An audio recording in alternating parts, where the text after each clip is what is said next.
देखो अब इतना कम तो नहीं होगा कि आपसे चार्ज की डेफिनेशन पूछी जाए। डायरेक्ट मैं शुरू कर रहा हूँ चार्ज की प्रॉपर्टीज से। बेसिकली इलेक्ट्रिक चार्ज की तीन प्रॉपर्टी है अपने पास। कितनी प्रॉपर्टी है? तीन प्रॉपर्टी में सबसे पहली बात ममता उसने की है एडिटिविटी की, फिर क्वांटाइजेशन और उसके बाद क्या है?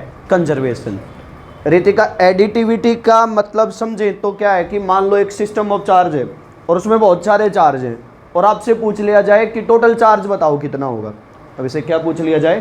टोटल चार्ज बताओ क्या होगा। तो अलजेब्रिक एडिशन कर दो। क्या कर दो? Algebraic addition.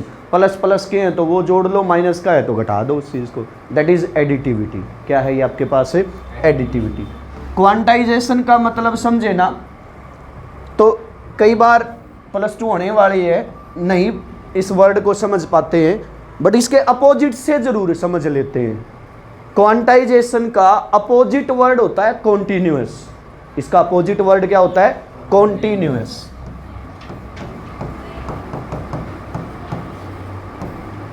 मतलब एक चीज है कॉन्टिन्यूअस, अब उसका अपोजिट क्या है? क्वांटाइज। मतलब टुकड़ों में डिस्क्रीट वैल्यू है जिसकी। क्या है? जिसकी डिस्क्रीट वैल्यू।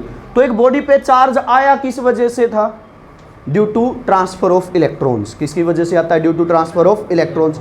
अब इलेक्ट्रॉन अपने आप में एक छोटी क्वांटिटी होगी ना, तो इस बॉडी से इस बॉडी पे चार्ज आ रहा है तो एक इलेक्ट्रॉन गया, दूसरा गया, तीसरा गया, चौथा गया। तो ऐसे डिस्क्रीट पैकेट्स की फॉर्म में 4 इलेक्ट्रॉन ट्रांसफर होने लग रहे हैं। तो चार्ज भी जो आएगा वो किसी न किसी क्वांटिटी का मल्टीपल मिलेगा। किसी न किसी क्वांटिटी का क्या मिलेगा? मल्टीपल। उस प्रॉपर्टी को क्या बोल दिया जाता है? क्वांटाइजेशन। कि charge on an object is always integral multiple of a discrete value. और वो डिस्क्रीट वैल्यू कौन है? ई। ई की वैल्यू सब बच्चा जानता ही है, 1.6 × 10⁻⁻19 कूलम होता है। स्मॉलेस्ट पॉसिबल चार्ज है। क्या है ये? Smallest possible charge. याद रखोगे इस बात को भी। पूछ ले कि स्मॉलेस्ट पॉसिबल चार्ज कितना है तो दैट इज 1.6 × 10⁻⁻19। तीसरी प्रॉपर्टी है conservation of charge. Conservation of charge की बात करें तो देखो हम ये भी नहीं कह सकते कि charge can neither be created nor be destroyed. Charge create भी कर सकते हैं, डिस्ट्रॉय भी हो सकता है, but that is always in pair. अगर एक बॉडी पे चार्ज क्रिएट हुआ है तो जितना पॉजिटिव होगा उतना ही क्या डेवलप होगा? फिर नेगेटिव। तो चार्ज क्रिएटेड और destroyed but always in a pair of equal and opposite, जिनका मैग्नीट्यूड क्या होगा? इक्वल, और साइन कैसा होगा? अपोजिट। आइसोलेटेड पॉजिटिव या आइसोलेटेड नेगेटिव चार्ज को क्रिएट या डिस्ट्रॉय नहीं किया जा सकता है। That is conservation of A charge. 3 property याद होगी हैं चार्ज की। मतलब पहली प्रॉपर्टी का नाम क्या है? एडिटिविटी। दूसरी प्रॉपर्टी क्वांटाइजेशन और तीसरी प्रॉपर्टी कंजर्वेशन। यहां से कुछ क्वेश्चन। क्वांटाइजेशन का रिवर्स क्या हो गया? कॉन्टिन्यूअस। क्या चार्ज को क्रिएट डिस्ट्रॉय कर सकते हो? हाँ कर सकते हो, but equal and opposite pair में ही ऐसा होगा। क्वांटाइजेशन सबसे पहले सजेस्ट किसने किया था? बताया किसने था? ये प्रश्न अगर एमसीक्यू वाले में आए तो फैराडेज लॉज ऑफ इलेक्ट्रोलाइसिस ने सजेस्ट किया था। बट क्वेश्चन आ जाए एक्सपेरिमेंटली क्वांटाइजेशन को एस्टैब्लिश किस एक्सपेरिमेंट ने किया था? That is Millikan's oil drop experiment.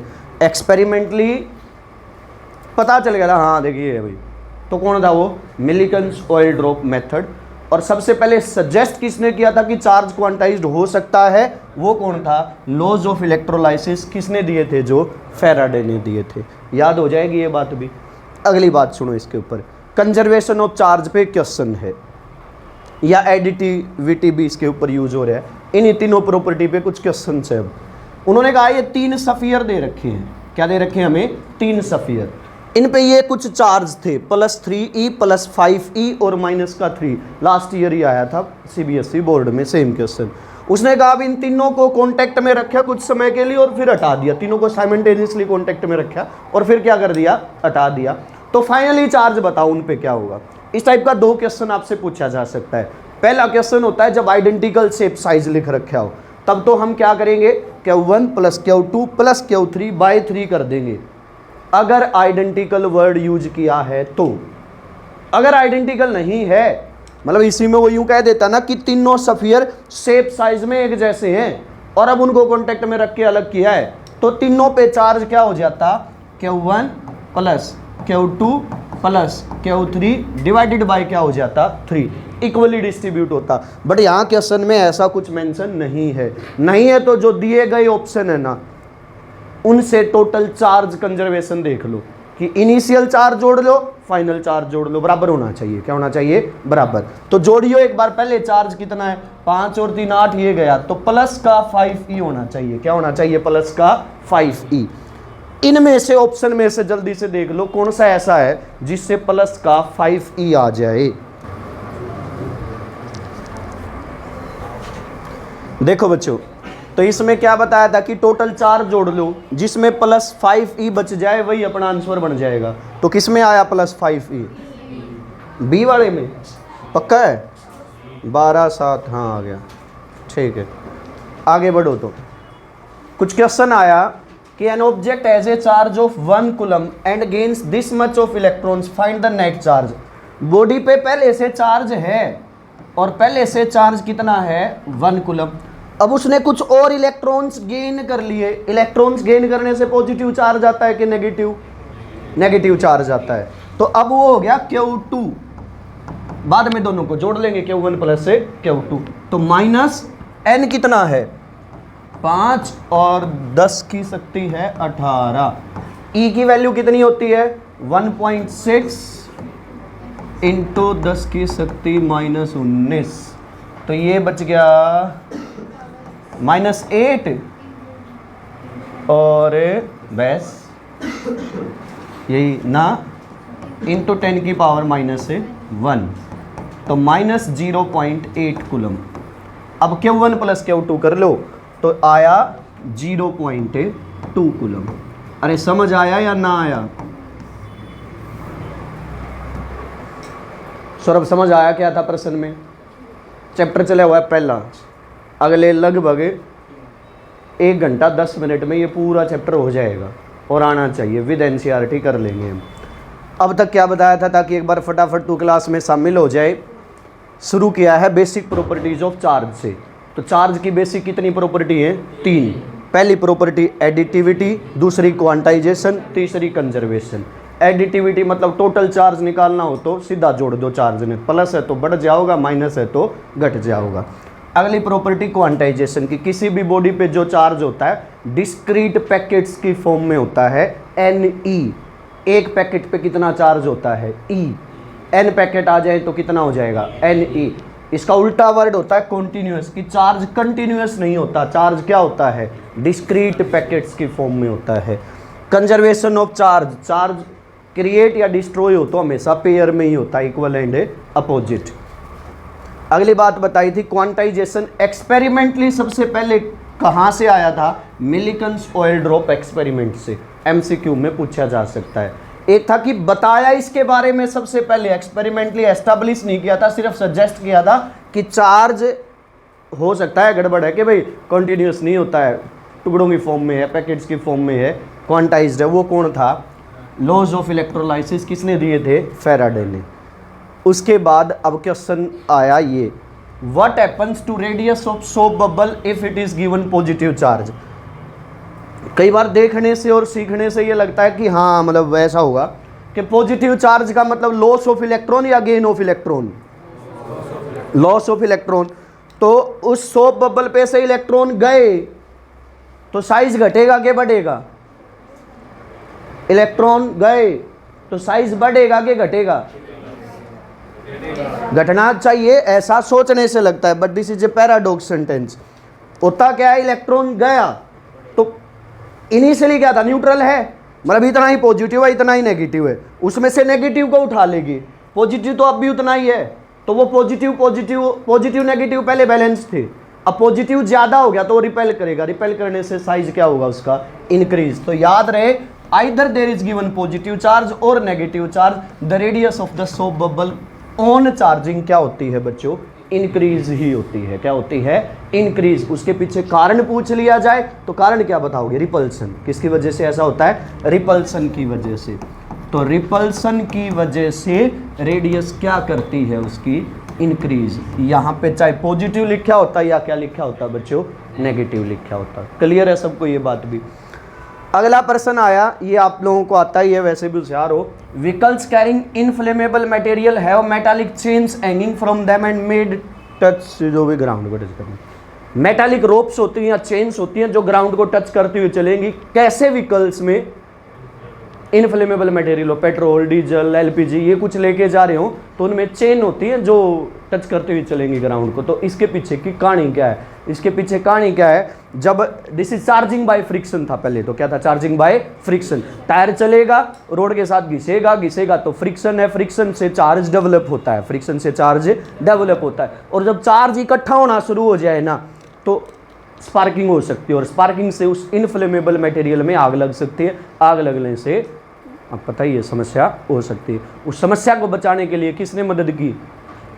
उस चेन ने। चेन से होगी earthing, ground.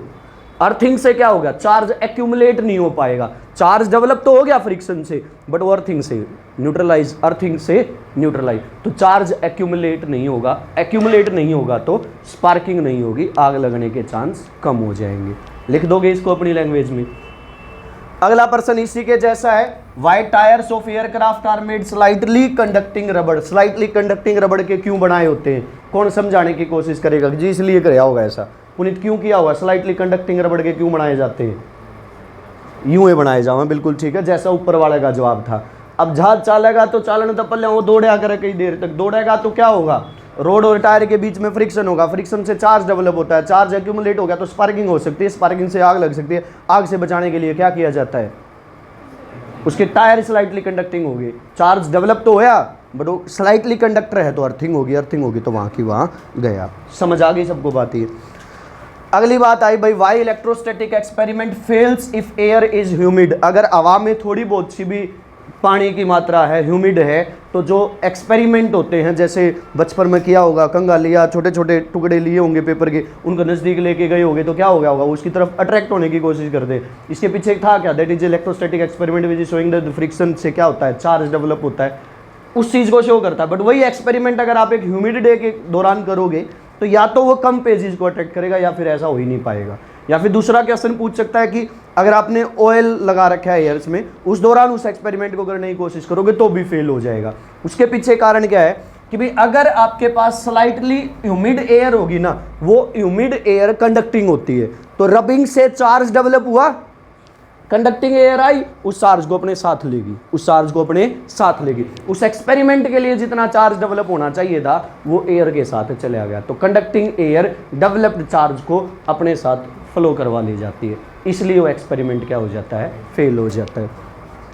Can a photon भी चार्ज? क्या एक फोटोन को चार्ज किया जा सकता है? तो इसका जवाब आएगा नहीं। अरे वेरी गुड, किसने जवाब दिया? ये तो आगे नहीं आया। तो किस वजह से ऐसा होता है? फोटोन मासलेस पार्टिकल है और चार्जिंग के लिए मास होना जरूरी है, चार्ज होने के लिए मास होना जरूरी है। Why do we ignore concept of quantization in daily life? Daily life में क्वांटाइजेशन ऑफ चार्ज को इग्नोर क्यों किया जा सकता है? डेली लाइफ का मतलब मैक्रोस्कोपिक, मैक्रोस्कोपिक में बहुत भारी भारी चार्ज, भारी चार्ज का मतलब कुछ माइक्रोकुलम में चार्ज होते हैं। क्या होते हैं? कुछ माइक्रोकुलम में। यूं मत सोचना माइक्रो भी कह रहे हैं और भारी भी कह रहे हैं, माइक्रो भी भारी है, माइक्रो भी भारी है। इतने चार्ज के लिए ना बहुत लार्ज नंबर ऑफ इलेक्ट्रॉन्स की ज़रूरत होती है। लार्ज नंबर ऑफ इलेक्ट्रॉन्स हो जाएं तो वो चीज़ फिर डिस्क्रीट नहीं बचती है, फिर वो कंटिन्यूस हो जाती है। क्या हो जाती है? फिर वो कंटिन्यूस। क्या नहीं कर मतलब सौरभ का ब्याह में तो सौरभ ने पानी की डाल पीछे बहा दिए, पानी की डाले पीछे उड़ा दिए। इसका मतलब कि पानी की तरह, पानी मतलब एक कंटिन्यूस चीज़ होगी, तो बहुत ज़्यादा पीछे उड़ा दिए तो क्या कहोगे? भाई उनका तो पीछा पानी की डाल है, माना इस बात की। तो उसका मतलब बहुत ज़्यादा अमाउंट हो तो डिस्क्रीट नेचर भूल दिया जाता है। क्या भूल दिया जाता है? ये देख लो, लाइट है, अरे है लाइट, इन लाइट बोलते हैं, क्या बोलते हैं इसको? लाइट। लाइट भी सबको पता है पैकेट्स की फॉर्म में होती है जिनको फोटोन्स बोलते हो आप।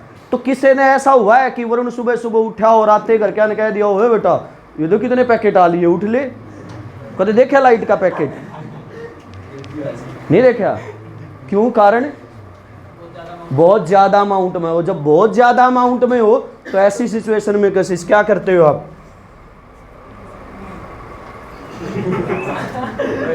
डिस्क्रीट नेचर को इग्नोर कर देते हो, डिस्क्रीट नेचर को इग्नोर कर देते हो। अरे समझ गए या ना समझे? पक्की बात है। तुम्हारे दादाजी या पिताजी ऑटो वाले में जा रहे होंगे और वो 2 रुपये एक्स्ट्रा ले ले तो वो दुखी होगा, उस 2 रुपये के लिए झगड़ा करेगा। हम 5 एक्स्ट्रा भी दे दो कोई नेता रख ले, फिर देख लेंगे। कारण क्या है इसके पीछे?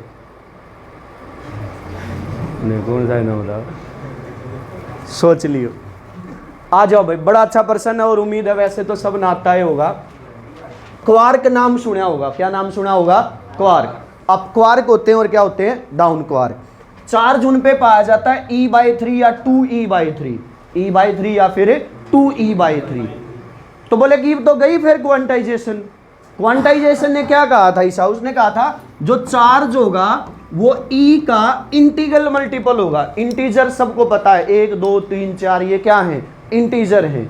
तो उन्होंने कहा था कि चार्ज तो इंटीग्रल मल्टीपल होना चाहिए, बट यहां क्या मिल गया? ये E का फ्रैक्शन में आ गया ना, E/3 2/3। तो बोले कि गया फिर इसका मतलब तो क्वांटाइजेशन। ये पार्टिकल है, ये पार्टिकल है, तो फिर क्वांटाइजेशन का लॉ तो गया, झूठा है वो नियम। तो इसके पीछे कारण है ना, ऐसा नहीं है, ना ऐसा नहीं है। कारण क्या है? जो क्वार्क होते हैं, अप क्वार्क या फिर डाउन क्वार्क, इनका इंडिविजुअल का एग्जिस्टेंस नहीं होता है। अकेला अप क्वार्क नहीं मिलेगा, अकेला डाउन क्वार्क नहीं मिलेगा, हमेशा पेयर में मिलते हैं। हमेशा किस में मिलते हैं? ये पेयर में। तो क्या क्वार्क आने से क्वांटाइजेशन ऑफ चार्ज वॉयलेट हो गया? तो हम कहेंगे ना, वो नियम अब भी है। ये आए हैं बट ये क्या नहीं मिलते हैं, कभी भी टुकड़ों में नहीं मिलते हैं। दूसरी बात और लिख के आ सकते हो कि charge on an body is not due to the transfer of quarks, it is due to transfer of a electron. Quark transfer नहीं होता है, ट्रांसफर कौन होता है? इलेक्ट्रॉन। और इलेक्ट्रॉन ट्रांसफर होगा तो जो चार्ज क्रिएट होगा वो E का ही तो इंटीग्रल मल्टीपल आएगा। अरे समझ आ गई क्या सबको ये बात? ये क्वेश्चन आपसे बच्चों पूछा जा सकता है। एक और अच्छा क्वेश्चन है, मतलब बहुत ही अच्छा क्वेश्चन है। एक बॉडी के ऊपर जितना भी चार्ज होता है ना, मैंने जब कभी आप लोगों को प्रॉपर्टी सिखाई होंगी तो चार्ज की एक प्रॉपर्टी बताई थी कि चार्ज एक इनवेरिएंट क्वांटिटी होती है। कैसे क्वांटिटी होती है? इनवेरिएंट। इनवेरिएंट का मतलब वेरी गुड, स्पीड के इंडिपेंडेंट हो। जो क्या हो? स्पीड के इंडिपेंडेंट। तो चार्ज स्पीड के इंडिपेंडेंट होता है, लेकिन आपसे पेपर में वो चार्ज पूछेगा ही नहीं। वो क्या पूछेगा? स्पेसिफिक चार्ज पूछेगा। क्या पूछेगा? Specific charge. दोस्त मेरे को दोगे, सर ने बताया था चार्ज क्या होता है स्पीड के इंडिपेंडेंट। उसमें ऑप्शन भी पहला ही मिलेगा, इंडिपेंडेंट और 1 नंबर पक्का, मतलब 1 नंबर है पक्का, लेकिन ना होया वो पक्का। कारण क्या है? स्पेसिफिक चार्ज का मतलब होता है चार्ज बाय मास। क्या उसका मतलब है? Charge by mass. स्पीड से मास इंक्रीज होता है, स्पीड से बॉडी का मास क्या होता है? इंक्रीज। तो चार्ज पे तो फर्क नहीं पड़ा, लेकिन किस पे फर्क पड़ा? मास पे। और मास इंक्रीज होगा तो Q/m क्या होगा? डिक्रीज। तो याद रहे, चार्ज बॉडी की स्पीड बढ़ाने से चार्ज पे फर्क पड़ेगा? नहीं पड़ेगा। मास पे फर्क पड़ेगा? पड़ेगा। क्या होगा? इंक्रीज करेगा मास। स्पेसिफिक चार्ज पे फर्क पड़ेगा? पड़ेगा। क्या होगा? डिक्रीज। होता क्या है स्पेसिफिक चार्ज? Q/m को बोलते हैं। किसको बोलते हैं? Q/m को। एक न्यूमेरिकल आएगा NCERT का, उसमें ये स्पेसिफिक चार्ज का एक जगह और रोल आएगा, एक रोल यहाँ है। पूरे चैप्टर में 2 जगह काम आता है, एक तो डिफ्लेक्शन को देखने के काम आता है ये, और एक स्पीड से स्पेसिफिक चार्ज पे क्या फर्क पड़ता है। तो क्या फर्क पड़ेगा? डिक्रीज होता है, मास इंक्रीज होता है, चार्ज इनवेरिएंट है। क्या है वो? इनवेरिएंट है। अगली बात, चार्जिंग से मास पे फर्क पड़ेगा कि ना पड़ेगा? तो यशवीर बताएगा। चार्ज करने से एक बॉडी का मास बढ़ेगा, घटेगा कि सेम रहेगा, या दोनों बात हो सकती है? वेरी गुड, दोनों बात हो सकती है। वो डिपेंड करेगा पॉजिटिव चार्ज आया कि नेगेटिव चार्ज आया। पॉजिटिव चार्ज मतलब लॉस ऑफ इलेक्ट्रॉन, और इलेक्ट्रॉन गया तो मतलब 9.1 इंटू 10 की पावर -31 kg इतना मास गया। तो पॉजिटिव चार्ज मतलब loss of electron, loss of electron मतलब मास डिक्रीजेज। नेगेटिव चार्ज का मतलब गेन ऑफ इलेक्ट्रॉन, और प्यारे बच्चों गेन ऑफ इलेक्ट्रॉन हो तो इसका मतलब मास इंक्रीजेज, इसका मतलब मास इंक्रीजेज। अगली बात आई, 2 कंडक्टिंग स्फीयर हैं, एक सॉलिड है और एक होलो है, दोनों की रेडियस सेम है। तो किसको ज्यादा चार्ज दे सकते हो, किसको ज्यादा चार्ज दे सकते हो। तो याद रखियो बच्चों, charge reside on any conducting body is always on the surface. किसी भी चार्ज बॉडी को आप जो भी चार्ज प्रोवाइड करवाओगे वो हमेशा कहाँ पे मिलता है, उसके सरफेस पे मिलता है। तो वो होलो है कि वो सॉलिड है, इफेक्ट पड़ना ही नहीं है, क्योंकि चार्ज आना कहाँ है, सरफेस पे। रेडियस सेम है तो सरफेस तो एक जैसा ही होगा। तो both will hold the same charge, both will hold the same charge, दोनों पे सेम चार्ज आएगा। कारण क्या है सेम चार्ज आने का, बताओ क्या कारण है। चार्ज कहाँ रिसाइड करता है, charge resides on a surface. अरे समझ आ गई क्या बात है। आ जाओ तो अगली बात पे। Which shape can lose charge easily. एक सफियर शेप, एक सिलेंड्रिकल शेप और एक पियर शेप। पियर शेप का मतलब है यूं हो गया, आगे से पहनी है वो चीज। एक सिलेंड्रिक, एक ऐसी शेप है सिलेंड्रिकल है और एक ऐसी शेप है स्फेरिकल है। तो प्यारे बच्चों, चार्ज लूज करे वो सरफेस चार्ज डेंसिटी पे डिपेंड करता है, और सरफेस चार्ज डेंसिटी होती है चार्ज पर यूनिट एरिया। क्या होती है, charge per unit area. Area जितना कम होगा ना, सरफेस चार्ज डेंसिटी उतनी ज्यादा होगी, सरफेस चार्ज डेंसिटी उतनी ज्यादा होगी। जितनी ज्यादा सरफेस चार्ज डेंसिटी होगी, चार्ज भी ज्यादा आएगा वहां और लूज भी जल्दी करेगा, वो लूज भी क्या करेगा, जल्दी। तो सबसे शार्प एंड किसका है, पियर शेप का। किसका है, पियर शेप का। तो which will lose charge easily, peer shape. Which can hold more charge, peer shape. Which can lose charge easily, peer shape. याद हो जाएगी ये बात भी। ये कुछ रिलेशन लिखी है, क्या है जरा सुने।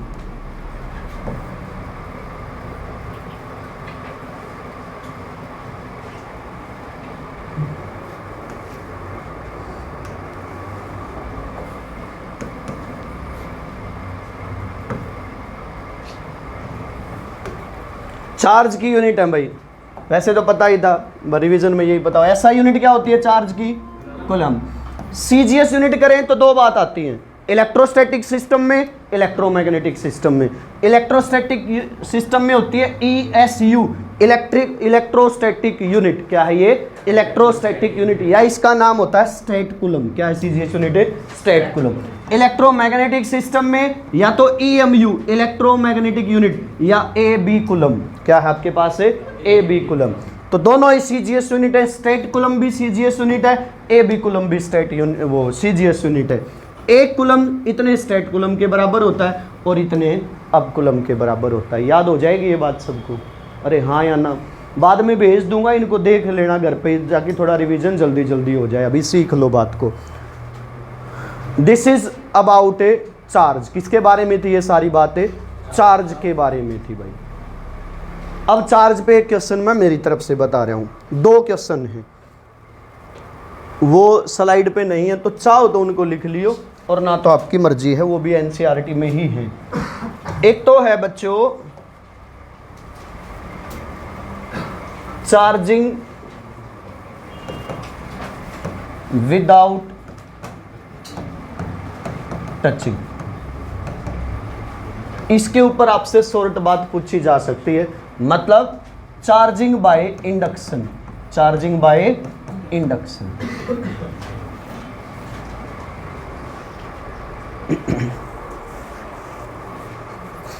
और एक न्यूमेरिकल है छोटा सा। चार्जिंग बाय इंडक्शन में ना आपको अलग अलग टाइप से वो प्रश्न पूछ सकता है कि भाई एक बॉडी है, उसको दूसरी बॉडी की हेल्प से चार्ज करना है, और जो चार्ज बॉडी लेके आओ उसके चार्ज पे कोई फर्क ना पड़े, क्या ऐसा पॉसिबल है? तो जवाब आएगा हाँ ऐसा पॉसिबल है। वो पूछ ले कि दो ऑब्जेक्ट हैं, एक चार्ज है एक अनचार्ज है, क्या अनचार्ज को चार्ज कर सकते हो बिना टच किए? तो भी क्या कहोगे, हाँ पॉसिबल है। कौन से मेथड से? इंडक्शन मेथड से। वो आपसे ये पूछ सकता है कि कोई ऐसा मेथड है क्या जिससे आप एक नॉन मेटल है, मतलब एक तो होते हैं कंडक्टर और एक कह लो जो कंडक्टर नहीं है, इंसुलेटर बोल दो या दूसरी जो भी कैटेगरी है, कि जो नॉन कंडक्टिंग बॉडीज हैं, क्या उनको चार्ज कर सकते हो? और उनमें से बेस्ट मेथड कौन सा हो सकता है? तो भी जवाब क्या आएगा? इंडक्शन। तो भी जवाब क्या आएगा? इंडक्शन। बिना टच किए, चार्ज बॉडी के चार्ज को इफेक्ट किए बिना, और सबसे बेस्ट मेथड, तीनों का जवाब क्या है? Charging by induction. तीनों का जवाब क्या है? Charging by induction. मान लो मुझे स्फेरिकल बॉल को चार्ज करना था, जैसा चार्ज करना है उसके अपोजिट चार्ज बॉडी ले आओ। मतलब आपको पॉजिटिवली चार्ज करना है तो एक नेगेटिवली चार्ज बॉडी ले आओ इसके पास, उल्टा लिख दिया। मान लो नेगेटिवली चार्ज करना है तो इसके पास कैसी बॉडी ले आओ? पॉजिटिवली चार्ज बॉडी ले आओ। इस पॉजिटिव चार्ज से ये पोलराइज हो जाएगा, नियर एंड पे आ जाएगा नेगेटिव, और उतना ही दूसरे एंड पे कैसा आ जाएगा? पॉजिटिव। स्टेप नंबर 1 क्या है? ये स्टेप नंबर 1। स्टेप नंबर 2 है कि इसके फार वाले एंड की अर्थिंग कर दो। फार वाले एंड की क्या कर दो? अर्थिंग।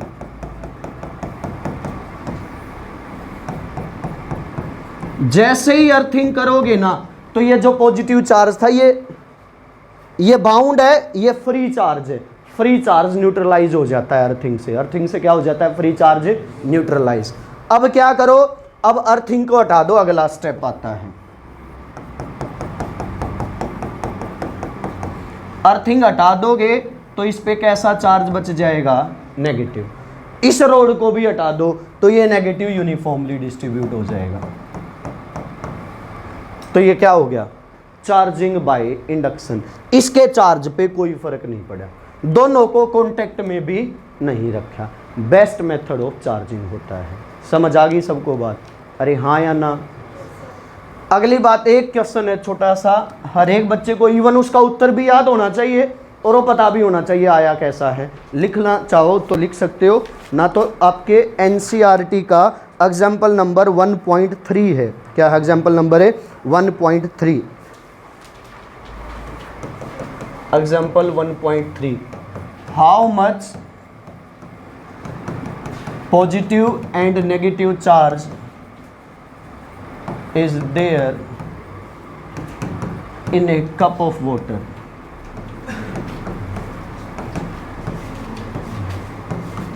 एक कप ऑफ वाटर में कितना पॉजिटिव और नेगेटिव चार्ज होता है? तो प्यारे बच्चों, कप ऑफ वाटर से अभिप्राय होता है 250 ग्राम। एक दूध की थैली लेके आओ तो 2 गिलास भर जाया करें और वह आधा लीटर की होया करे, तो आधे का आधा किया तो मतलब एक गिलास में कितना आया? 250, 250। तो इतने ग्राम पानी में आपको क्या निकालना है? वैसे तो न्यूट्रल है, जितना पॉजिटिव उतना ही क्या है? नेगेटिव। बट हमें फाइंड आउट करना भाई, ठीक है न्यूट्रल है इतना ही पॉजिटिव, बट वो पॉजिटिव नेगेटिव कुछ तो अमाउंट में होगा, वो अमाउंट फाइंड आउट करनी है। उसका क्या करनी है? वो अमाउंट फाइंड आउट करनी है। कैसे करेंगे सुनियो जरा इस बात को। आप नंबर ऑफ इलेक्ट्रॉन्स निकाल लो। क्या निकाल लो? Number of electrons. Number of electrons निकालने के लिए आप निकाल लो नंबर ऑफ मोल्स। क्या निकाल लो? Number of moles. Number of mole, बल्कि उससे पहले तो ये करना होता है, नंबर ऑफ मॉलिक्यूल्स निकाल लो। वो निकालने के लिए निकालने पड़ेंगे number of moles. Number of moles निकालना बड़ा आसान है। कैसे आसान है? नंबर ऑफ मोल्स होते हैं given mass by molecular mass. Given mass by molecular mass. तो कितना है गिवन मास? 250। मॉलिक्यूलर मास कितना है? 18। कर लोगे डिवाइड, यहां से क्या आ गए? Number of moles. अब नंबर ऑफ मोल्स से नंबर ऑफ मॉलिक्यूल्स कैसे निकालोगे? ये बात भी सबको पता है। अवोगैड्रो नंबर से मल्टीप्लाई कर दो।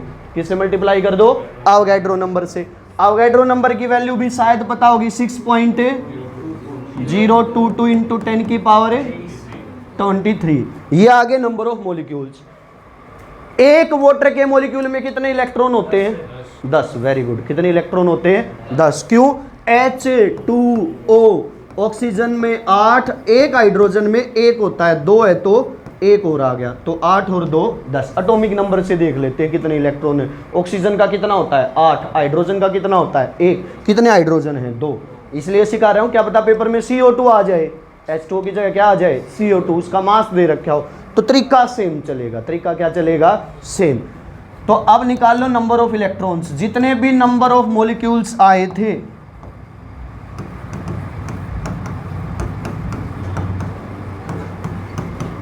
उसको 10 से गुणा कर दो, तो ये आ गया नंबर ऑफ इलेक्ट्रॉन्स। अब चार्ज चाहिए तो Q equals to NE। N की वैल्यू ये ऊपर आ चुकी है, ई की वैल्यू आपको पता है, एन की वैल्यू है 250/18, 6.022 इंटू 10 की पावर 23 इंटू 10, और ई की वैल्यू होती है 1.6 इंटू 10 की पावर -19। जब इसको सोल्व करोगे ना बच्चों तो 1.34 इंटू 10 की पावर 7, 1.34 इंटू 10 की पावर 7 कूलम, इतना चार्ज आ जाएगा। इस उत्तर का भी घोटा होना चाहिए, टाइम बचा लेगा, और ना तो तरीका भी आना चाहिए। वेरी गुड, इतना ही प्लस होगा और इतना ही क्या होगा बच्चों, माइनस होगा। समझ आ गया प्रश्न करना कैसे है? ऐसा कोई भी क्वेश्चन आ जाए तो पहला स्टेप नंबर ऑफ मोल्स निकालो, दूसरा स्टेप नंबर ऑफ मॉलिक्यूल्स निकालो, फिर निकालो number of electrons. Number of moles कैसे निकालोगे, mass by molecular mass. Number of molecules कैसे निकालोगे, अवोगाड्रो नंबर से मल्टीप्लाई करके। नंबर ऑफ इलेक्ट्रॉन्स कैसे निकालोगे, उसमें इलेक्ट्रॉन देख लो, जैसे CO2 होता तो बताइए एक मॉलिक्यूल में कितने इलेक्ट्रॉन है, 22। Very good 22। ऑक्सीजन में होता है 8, 2 हैं तो 8 और 8 है 16। कार्बन का एटॉमिक नंबर 6, तो 16 और 6 22। वो होता तो 22 से गुना कर लेते। अरे गोट इट। तो ये 2 क्वेश्चन और हमें पता होने चाहिए, चार्जिंग बाय इंडक्शन और एक कप ऑफ वाटर में कितना पॉजिटिव नेगेटिव चार्ज होता है। हो जाएगा कि ना होगा? अब अगला टॉपिक सीखते हैं भाई। चार्ज के बीच में फोर्स से रिलेटेड है वो, जिसको बोलते हैं हम कूलम्ब्स लॉ।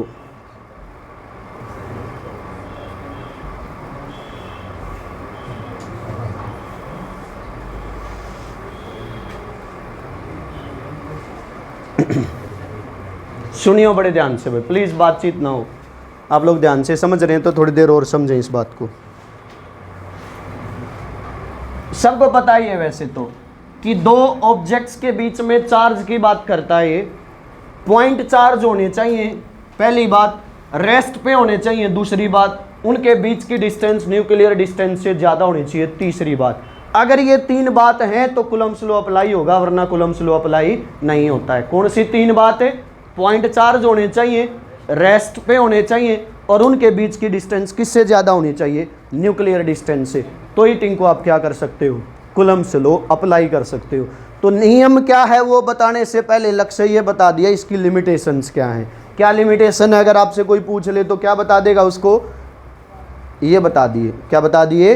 ये कि चार्ज किस में होना चाहिए, रेस्ट पे। चार्ज कैसे होने चाहिए, पॉइंट चार्ज। उनके बीच की डिस्टेंस किससे ज़्यादा होनी चाहिए, न्यूक्लियर डिस्टेंस से। These are limitations of Coulomb's law. अब है क्या कूलम्ब्स लॉ, उस पर चलते हैं। उसने बताया भाई कोई 2 चार्ज हैं, एक मान लो Q1 और एक है Q2, इनके बीच की दूरी कितनी है, R। तो जो इलेक्ट्रोस्टैटिक फोर्स है that is directly proportional to product of magnitude of the 2 charges and inversely proportional to square of distance between them. F is directly proportional to Q1 Q2 by R square. Proportionality के sign को हटाओगे तो कोई constant आएगा, क्या लगा दिया हमने वो कांस्टेंट K। इसके की वैल्यू है 1/4 पाई एप्सिलॉन नॉट। इवन MCQ में ये बात भी पूछी जा सकती है कि 1/4 पाई एप्सिलॉन नॉट की CGS वैल्यू कितनी होती है। तो CGS वैल्यू कितनी होती है इसकी 1। SI वैल्यू कितनी होती है 9 इंटू 10 की power 9। CGS value 1, SI value 9 into 10 की पावर 9। और यूनिट की बात करें तो न्यूटन मीटर स्क्वायर पर कूलम स्क्वायर। जो एप्सिलॉन नॉट लिखा है दिस इज एब्सोल्यूट परमिटिविटी। क्या नाम है ये, एब्सोल्यूट परमिटिविटी। एब्सोल्यूट परमिटिविटी की वैल्यू 8.85 इंटू 10 की पावर -12, और यूनिट इसका रेसिप्रोकल है। इसमें कूलम स्क्वायर नीचे था, इसमें ऊपर आ जाएगा। न्यूटन मीटर स्क्वायर ऊपर था, इसमें नीचे आ जाएगा। समझ आ गई सबको ये बात? उसके बाद 2 फार्मूले हैं और फिर इसकी वेक्टर फॉर्म। लिमिटेशन मैंने पहले ही बता दी है। सुनियो जरा, इस पे आपका क्वेश्चन मिल सकता है बच्चों। MCQ भी आ सकता है, सिंपल कोई न्यूमेरिकल भी आ सकता है। 2 चार्ज हैं Q1 और Q2, वैक्यूम में रखे हैं R डिस्टेंस पे। कितनी डिस्टेंस पे, R डिस्टेंस पे। अब उनको किसी दूसरे मीडियम में लेंगे। किस में लेंगे, किसी दूसरे मीडियम में। उस मीडियम का डाइलेक्ट्रिक कांस्टेंट दे रखा होगा। क्या वर्ड लिखा मिलेगा, डाई इलेक्ट्रिक कांस्टेंट।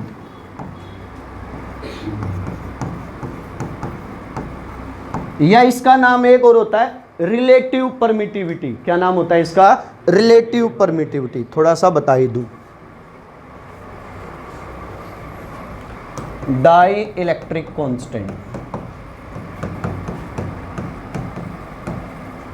और रिलेटिव परमिटिविटी।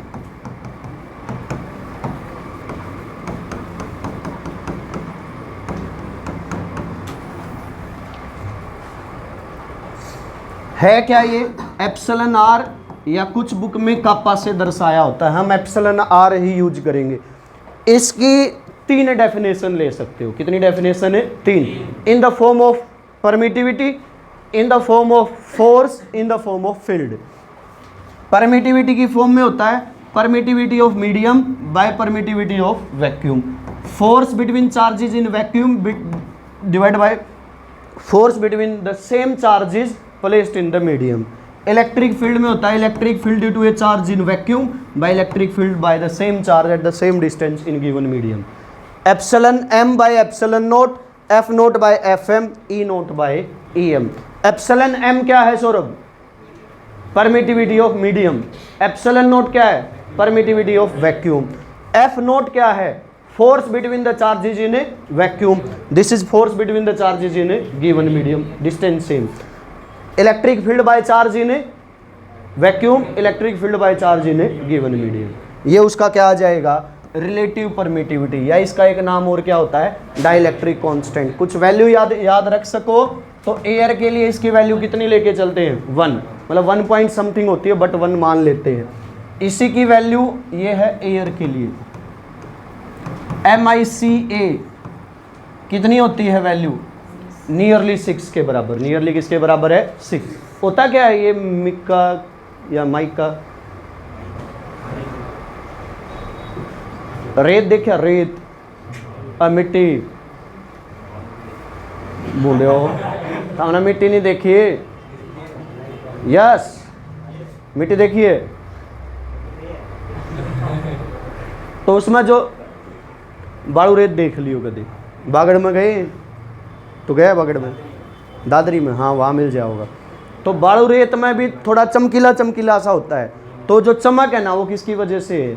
इसी की वजह से होती है। किसकी वजह से? इसकी वजह से। वाटर सुने हैं, पानी, उसके लिए वैल्यू लगभग हम कितनी लेते हैं? 81। कोई मेटल दे रखी हो, बड़ा इंटरेस्टिंग पर्सन बनता है ये। मेटल दे रखी हो तो उसके लिए इसकी वैल्यू कितनी होती है? इन्फिनिटी। तो इसलिए क्वेश्चन आ जाए ना, देखो वो आगे लिखा होगा, वहाँ बता दूंगा। तो ये एक डाइलेक्ट्रिक कांस्टेंट या रिलेटिव परमिटिविटी है। ये सारी इसकी डेफिनेशन है, जो चिपकानी हो वो चिपका देते। यूनिट लेस होता है, डायमेंशन लेस होता है, हमेशा 1 से बड़ा होता है, हमेशा 1 से बड़ा होता है। तो आ जाओ, तो क्या था? वो कह दिया कि चार्जेस वैक्यूम में रखे थे तो फोर्स कितना था? F note. अब चार्जेस को किसी मीडियम में रख दिया, मीडियम में रखा तो उसने कहा now charges are placed in another medium at the same distance. तो अब फोर्स के साथ क्या होगा? अगर उन्हीं चार्जेस को उतने ही डिस्टेंस पे किसी मीडियम में रख देगा तो फोर्स क्या हो जाता है? डिक्रीज। और उस मीडियम में फोर्स कितना आ जाएगा? Q1 Q2 by 4 pi epsilon naught into epsilon R, और साथ में क्या होगा? R square. तो Q1 Q2 4 pi epsilon naught R square, ये तो क्या हो गया? F नोट डिवाइडेड बाय क्या बच गया था? Epsilon R. तो किसी दूसरे मीडियम में लेके जाओ वैक्यूम के कंपैरिजन में तो इलेक्ट्रोस्टैटिक फोर्स डिक्रीज होता है। और ये डिक्रीज वाली बात भी याद रखियो, अगर उनके बीच में मेटल रख दी जाए, बीच में क्या रख दी जाए? मेटल, तो ये फोर्स 0 हो जाता है। फोर्स क्या हो जाता है? 0। पूरी जगह पे रख दो या एक छोटी सी जगह पे रख दो तो फिर क्या हो जाएगा? फोर्स 0। लेकिन आपसे पर्सन एक दूसरे तरीके से भी पूछ सकता है, वो कहेगा चार्ज वही है, मीडियम बदल दिया लेकिन फोर्स भी उतना ही चाहिए जितना वैक्यूम में था, तो बताओ उनके बीच की डिस्टेंस कितनी लेके आए? बताओ उनके बीच की डिस्टेंस। आपको एक बात पता है, मीडियम बदलोगे तो फोर्स बदलेगा ना। उन्होंने कहा हमें फोर्स बदलने नहीं देना है, हम डिस्टेंस को कम ज़्यादा कर लेंगे। तो बताओ अब डिस्टेंस कितनी रखें? तो उस मीडियम में डिस्टेंस कितनी होगी? जितनी डिस्टेंस वैक्यूम में थी उसका कितने टाइम्स कर दो? 1/√k times. क्या कर दो? 1/√k times. कैसे आया वो भी समझा देता हूँ, सुनो। ऐसे आया, फोर्स इन वैक्यूम क्या होगा? Q1 Q2 by 4 pi epsilon naught R square. Force in medium क्या होगा, Q1 Q2 by 4 pi epsilon naught R1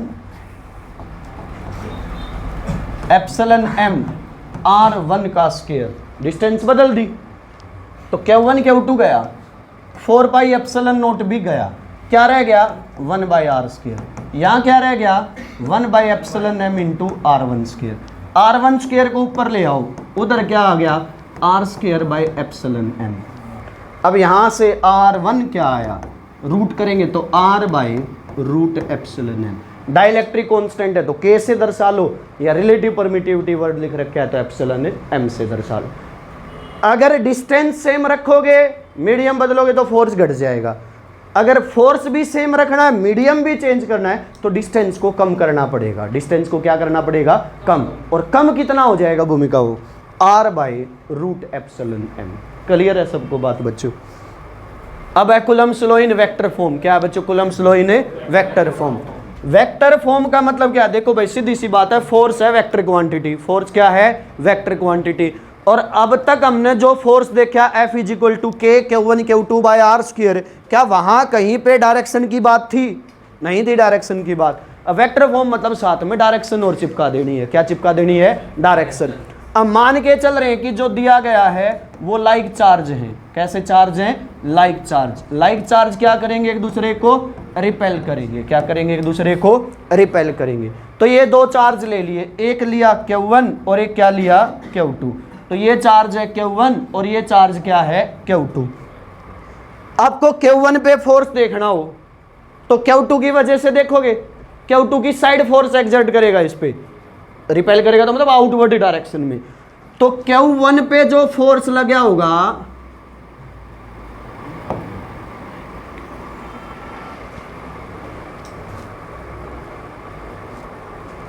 Q1 पे जो फोर्स लगा होगा वो इस डायरेक्शन में है। इस डायरेक्शन का कुछ तो नाम दोगे ना, और वो नाम डायग्राम से ही देना है।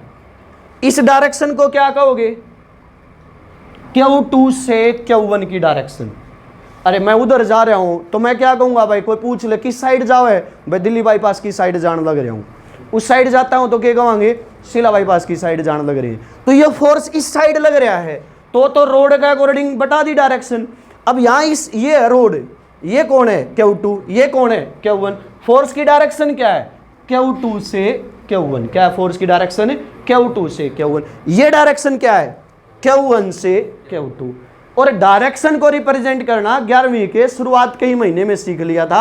यूनिट वेक्टर से दर्शाई जाती है डायरेक्शन। किससे दर्शाई जाती है, यूनिट वेक्टर। वहां 3 बेसिक यूनिट वेक्टर लेते थे, I cap, J cap, K cap. वो 3 स्पेशल डायरेक्शन को दर्शाते थे, X direction, Y direction, Z direction. ये डायरेक्शन क्या है, 1 से 2 या 2 से 1। तो यहां हम ले लेंगे R21 कैप और एक क्या ले लेंगे R12 कैप। एक यूनिट वेक्टर Q2 से Q1 की डायरेक्शन, एक यूनिट वेक्टर Q1 से Q2 की डायरेक्शन। तो रितिका इस डायरेक्शन का नाम बता, क्या लिखेंगे इस डायरेक्शन का नाम।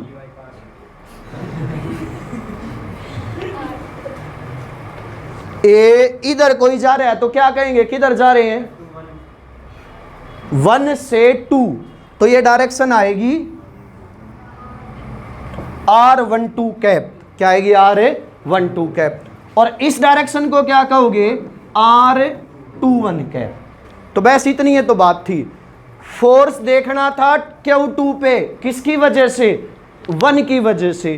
तो 1 की वजह से 2 पे फोर्स इस साइड लगा है और ये डायरेक्शन है 1 से 2। तो देख लो बस फोर्स कितना था, K Q1 Q2 by R square. Direction क्या आ गई, 1 से 2। ऊपर क्या लगा दी, कैप। ऊपर क्या लगा दी, कैप। आपको फोर्स देखना हो 1 पे 2 की वजह से, किस पे देखना हो, 1 पे 2 की वजह से। 1 पे 2 की वजह से कितना है, K Q1 Q2 by R square. Direction क्या थी, 2 से 1। तो क्या लगा दिया, R21 कैप। क्या लगा दिया, R21 कैप। MCQ में मिल सकता है और नीचे स्क्वायर की बजाय क्यूब होगा। स्क्वायर की बजाय क्या होगा, क्यूब। तब एक फर्क देख लेना बस, अगर यहां कैप लगा है ना तो आएगा स्क्वायर, और अगर यहां कैप की बजाय एरो लगा हो तो नीचे क्या आएगा, क्यूब। कारण क्या है किसी भी वेक्टर का, मान लो कोई ए वेक्टर है, इसकी डायरेक्शन मुझे देखनी हो तो ए वेक्टर को ए से डिवाइड करते हैं। तो अगर मुझे R21 कैप चाहिए तो R21 वेक्टर को इसके मैग्नीट्यूड मतलब R से भाग कर दो। तो R21 कैप हटा के एरो लगाओगे तो नीचे एक R और आ जाएगा, 2R पहले से, तो कितना हो गया R3। ये है वेक्टर फॉर्म। क्या है ये? Vector form. आसान है। कैसे है आसान है? ये देखो भाई, ये दो चार्ज है, सीधी सी बात है, यो है Q1, ये Q2। इस पे फोर्स देखना है, ये R डिस्टेंस है, फोर्स किस पे? 2 पे। किसकी वजह से? 1 की वजह से। मैग्नीट्यूड क्या आएगा? K Q1 Q2 by R²। Direction क्या है? ये, इस डायरेक्शन का नाम क्या है? R12 cap. क्या नाम है इसका? R12 cap. इस कैप को हटाना है, K Q1 Q2 bye R³ हो जाएगा, R12 वेक्टर का साइन लग जाएगा। हाँ या ना? अरे ठीक है। और यही देखना होता फोर्स Q1 पे, तो इस साइड फोर्स है 1 पे 2 की वजह से, इसके ऊपर एरो का साइन लगा दियो। 1 पे 2 की वजह से कितना आना है? K Q1 Q2 by R²। Direction क्या है? 2 से 1। कैप की जगह एरो लगाते तो नीचे क्यूब हो जाता। अरे समझ आ गया? वेक्टर है किसकी? कुलम्ब्स लॉ की। किसकी? कुलम्ब्स लॉ की। अब बात आ जाती है इसकी इंपॉर्टेंस क्या है। कुलम्ब्स लॉ इन वेक्टर फॉर्म की इंपॉर्टेंस, 2 इंपॉर्टेंस है भाई। पहली बात, सब बच्चे को पता है R12 कैप और R21 कैप दोनों का मैग्नीट्यूड तो 1 है। अरे कैप का मतलब यूनिट वेक्टर, मैग्नीट्यूड क्या है? 1। एक 1 से 2 था, एक 2 से 1, अपोजिट डायरेक्शन है। मतलब R12 कैप और R21 cap equal and opposite है। ये दोनों इक्वल एंड अपोजिट है, तो इसका मतलब फोर्स भी क्या है? एक दूसरे के इक्वल एंड अपोजिट। 1 2 पे जितना फोर्स लगाएगा 2 भी 1 पे उतना ही फोर्स लगाएगा, बट कैसी डायरेक्शन में? अपोजिट डायरेक्शन में। ये बात तो सुनी सी है। कहाँ से सुनी थी? न्यूटन थर्ड लॉ में। इसका मतलब जो कुलम्ब वाले फोर्स हैं वो किसको ओबे करते हैं? Newton third law of motion को ओबे करते हैं। ये दोनों के दोनों फोर्स अगर आप लोगों ने ध्यान दिया हो तो उस लाइन के अलोंग एक्ट कर रहे थे जो दोनों चार्ज को जोड़ रही थी। और जो फोर्स ऑब्जेक्ट्स को सेंटर को जोड़ने वाली लाइन के अलोंग एक्ट करते हैं उन फोर्सेज को कौन सा फोर्स बोला जाता है? Central force. तो जो इलेक्ट्रोस्टैटिक फोर्स है या कुलम्ब्स वाले फोर्स हैं ये कैसे नेचर के होते हैं? सेंट्रल फोर्स है। कैसे फोर्स है? सेंट्रल फोर्स है। समझ आ गई सबको बात? लिमिटेशंस आप लोगों को बताई दी थी। एक छोटी सी बात है, प्रिंसिपल ऑफ सुपरपोजिशन, उसमें 2 बात बतानी होती है। कितनी बात बतानी होती है? जो 2 बात क्या है? पहली बात तो यह है कि भाई मान लो एक चार्ज और उसके चारों तरफ बहुत सारे चार्ज हैं, उस एक चार्ज पे फोर्स देखना हो तो अलग अलग चार्ज का जो फोर्स आया ना उसका वेक्टर सम कर दो। क्या कर दो? उसका वेक्टर सम। दूसरी बात, मैं तेरे को अभी समझा रहा हूं बच्चे, और राहुल आया नहीं, समझ आ गया? यही बात कही थी इसने कि भाई 2 चार्ज, तू डर गया था, मैं मस्त धमकाने लग गया, मैंने कुछ कराया भी ना। तो 2 चार्ज के बीच में जो फोर्स है वो तीसरे चार्ज से अफेक्ट नहीं होगा। Q1 और Q2 के बीच में 2 न्यूटन फोर्स है, एक तीसरा और ले आओ तो Q1 और Q2 के बीच में अब भी कितना रहेगा? उतना ही रहेगा। हाँ, अब Q1 पे टोटल फोर्स चेंज हो जाएगा but the mutual force between 1 and 2 will remain same. ये बात भी सुपरपोजिशन प्रिंसिपल के पॉइंट नंबर 2 में लिखनी होती है। पहली बात क्या है? फोर्स किसी एक चार्ज पे दूसरे की वजह से, तीसरे की वजह से, चौथे की वजह से, n की वजह से करना हो तो सबका कौन सा सम कर दो? वेक्टर सम कर दो। क्या कर दो? उसका वेक्टर सम। और एक बताया 2 चार्ज के बीच में फोर्स है that is not affected by presence of other charges. 2 charge के बीच के फोर्स का तीसरे से कोई लेना देना नहीं होता है। क्या आ जाए? अगर सुपरपोजिशन प्रिंसिपल आ जाए तो ये बात होती है। कर लोगे इस बात को? पक्की बात है। इस पे 2 न्यूमेरिकल है, लिखो वो 2 न्यूमेरिकल।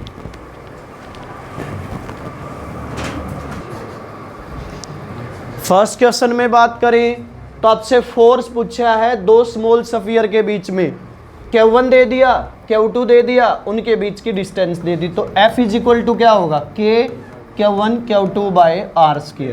K की वैल्यू 9 इंटू 10 की पावर है 9। और Q1 Q2 की बात करें बच्चों तो 2 और 3 हो गया 6, और ये हो गया -14। और आर स्क्वायर, आर था 30, स्क्वायर करेंगे तो 900, और सेंटीमीटर को मीटर स्क्वायर में बदलेंगे तो 10⁻⁴। तो ये सोल्व होके ये गया 6 इंटू समथिंग बचेगा, कितना बचा है वो 10⁻³ बता रहे हैं। ये ऐसा ही आया था सबका।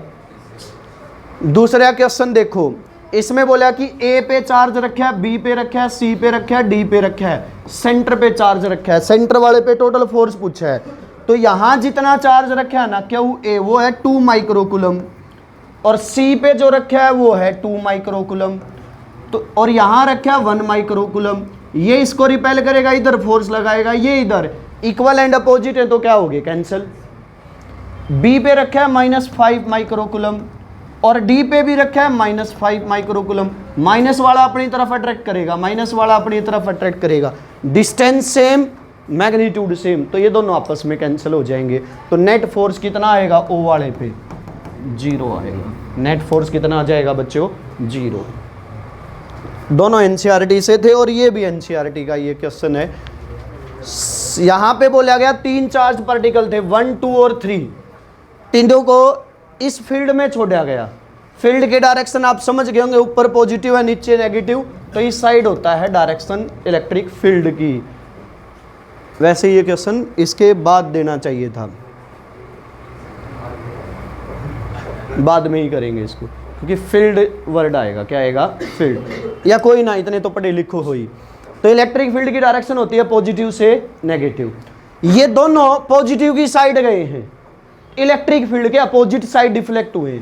इलेक्ट्रिक फील्ड के अपोजिट साइड डिफ्लेक्ट होने का मतलब उन पे चार्ज नेगेटिव था। तो 1 और 2 पे कैसा चार्ज है, बोले साइन बताओ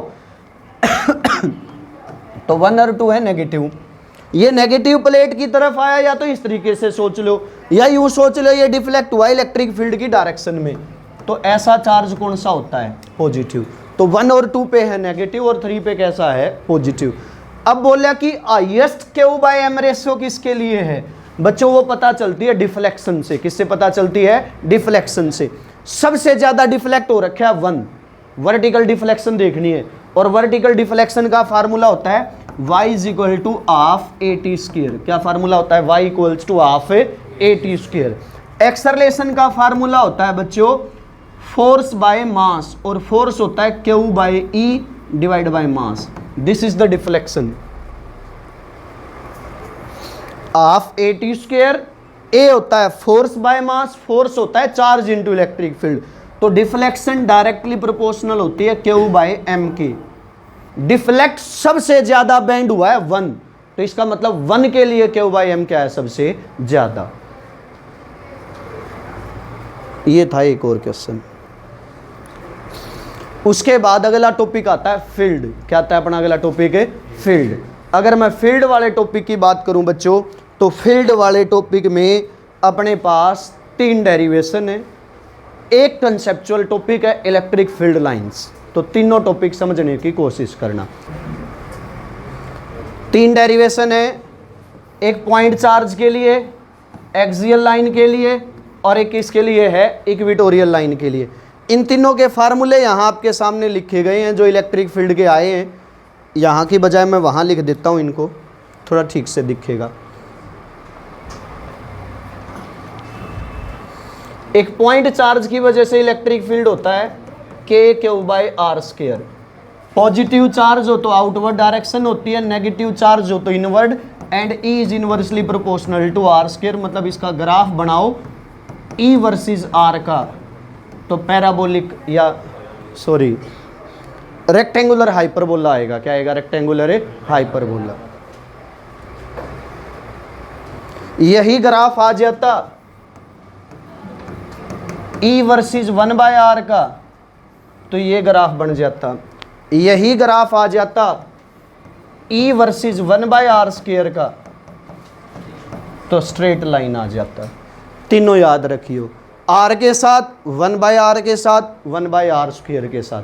किसकी वजह से पॉइंट चार्ज की वजह से। किसकी वजह से पॉइंट चार्ज की वजह से।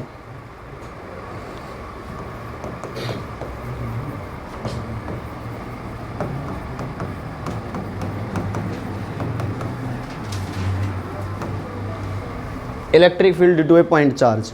पॉजिटिव चार्ज हो तो आउटवर्ड, नेगेटिव चार्ज हो तो इनवर्ड, मतलब towards the charge, away from the charge. दूसरा आता है अपने पास एक्सियल लाइन पे, ये डाइपोल है, एक माइनस क्यू चार्ज एक प्लस क्यू चार्ज, ये सेंटर है, ये डिस्टेंस ए लेते हैं, ये डिस्टेंस भी ए लेते हैं, सेंटर से आर डिस्टेंस पे कोई पॉइंट है पी, इस पे इलेक्ट्रिक फील्ड पूछ रखा है।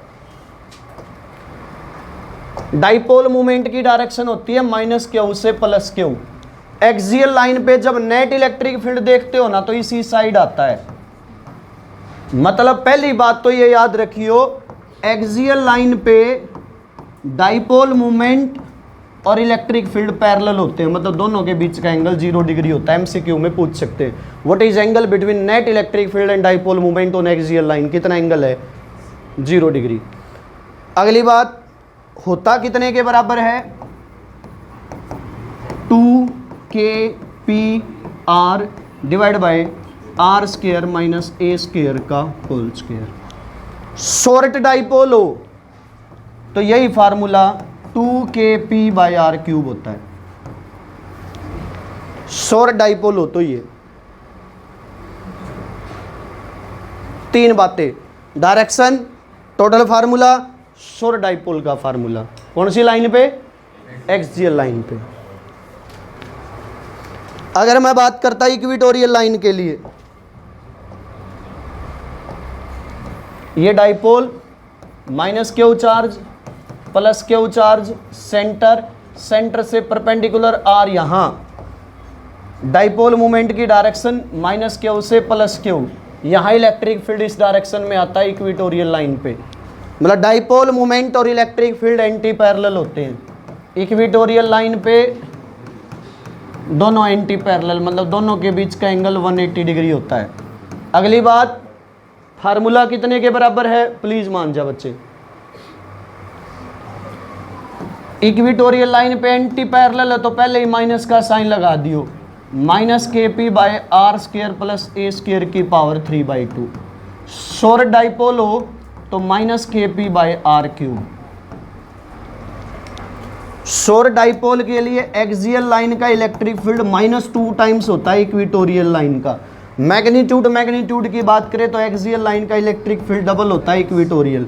विद डायरेक्शन बात करें तो माइनस का चार्ज, विदाउट डायरेक्शन बात करें तो 2 टाइम्स। याद हो जाएंगे ये बात। डेरिवेशन दोनों आनी चाहिए, डेरिवेशन है दोनों आनी चाहिए। ये बात थी इलेक्ट्रिक फील्ड के बारे में। किसके बारे में, इलेक्ट्रिक फील्ड के बारे में। उसके बाद आता है अबाउट इलेक्ट्रिक फील्ड लाइन। किसके बारे में, इलेक्ट्रिक फील्ड लाइन के बारे में। इलेक्ट्रिक फील्ड में 3 बात क्या याद रखनी है, एक्सियल लाइन, इक्वेटोरियल लाइन और एक पॉइंट चार्ज का इलेक्ट्रिक फील्ड। पॉइंट चार्ज का जो इलेक्ट्रिक फील्ड था ना वो आर स्क्वायर के इनवर्सली प्रोपोर्शनल था। डाइपोल का जो इलेक्ट्रिक फील्ड है वो आर क्यूब के इनवर्सली प्रोपोर्शनल है। ये भी पेपर के एमसीक्यू में आ सकता है कि variation of electric field with distance on due to a dipole, तो डाइपोल की वजह से क्या वेरिएशन होती है, 1/r क्यूब के डायरेक्टली प्रोपोर्शनल। और पॉइंट चार्ज की वजह से क्या होता है, 1/r स्क्वायर के डायरेक्टली, मतलब 1/r स्क्वायर के प्रोपोर्शनल। मतलब ये याद रख लियो, चाहे मैं 4 बात लिख रहा हूँ। पॉइंट चार्ज की वजह से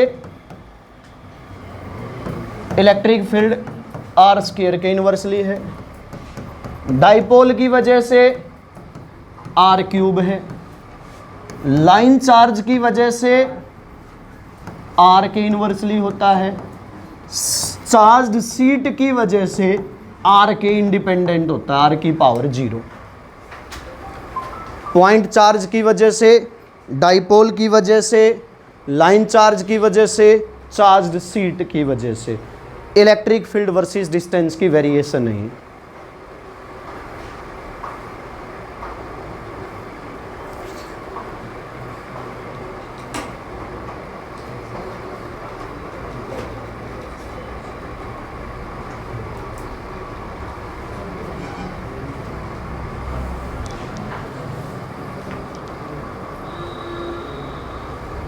अरे लिख ली सबने ये बात। अब आओ तो अगली बात पे। फिर आता है डाइपोल। डाइपोल को जब इलेक्ट्रिक फील्ड में रख दो तो उस पर टॉर्क कितना लगेगा, उसको रोटेट करवाने में वर्क डन कितना होगा। तो torque acting on a dipole,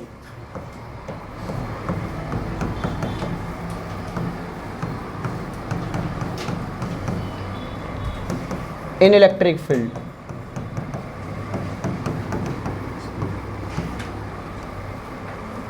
torque acting on a dipole in A electric field. तो बच्चों ये इलेक्ट्रिक फील्ड है मान लो,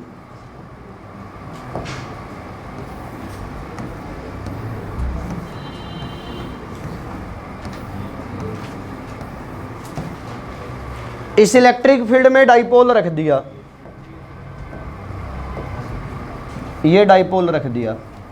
डाइपोल पे होता है एक माइनस क्यू चार्ज और एक होता है प्लस क्यू चार्ज।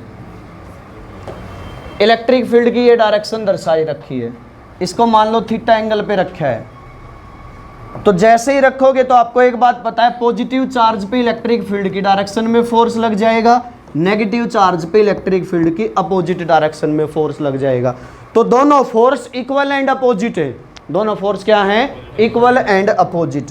अगर ये यूनिफॉर्म इलेक्ट्रिक फील्ड है तो ध्यान रहे यूनिफॉर्म इलेक्ट्रिक फील्ड में नेट फोर्स कितना हो जाएगा, 0। लेकिन दोनों की लाइन ऑफ एक्शन अलग अलग है, एक इस लाइन के अलोंग एक्ट कर रहा है, एक इस लाइन के अलोंग एक्ट कर रहा है। तो लाइन ऑफ एक्शन अलग अलग है, तो दे विल फॉर्म टॉर्क। क्या बनाएंगे वो, टॉर्क। हमें टॉर्क चाहिए। टॉर्क होता है फोर्स इनटू परपेंडिकुलर डिस्टेंस। क्या होता है, force into perpendicular distance.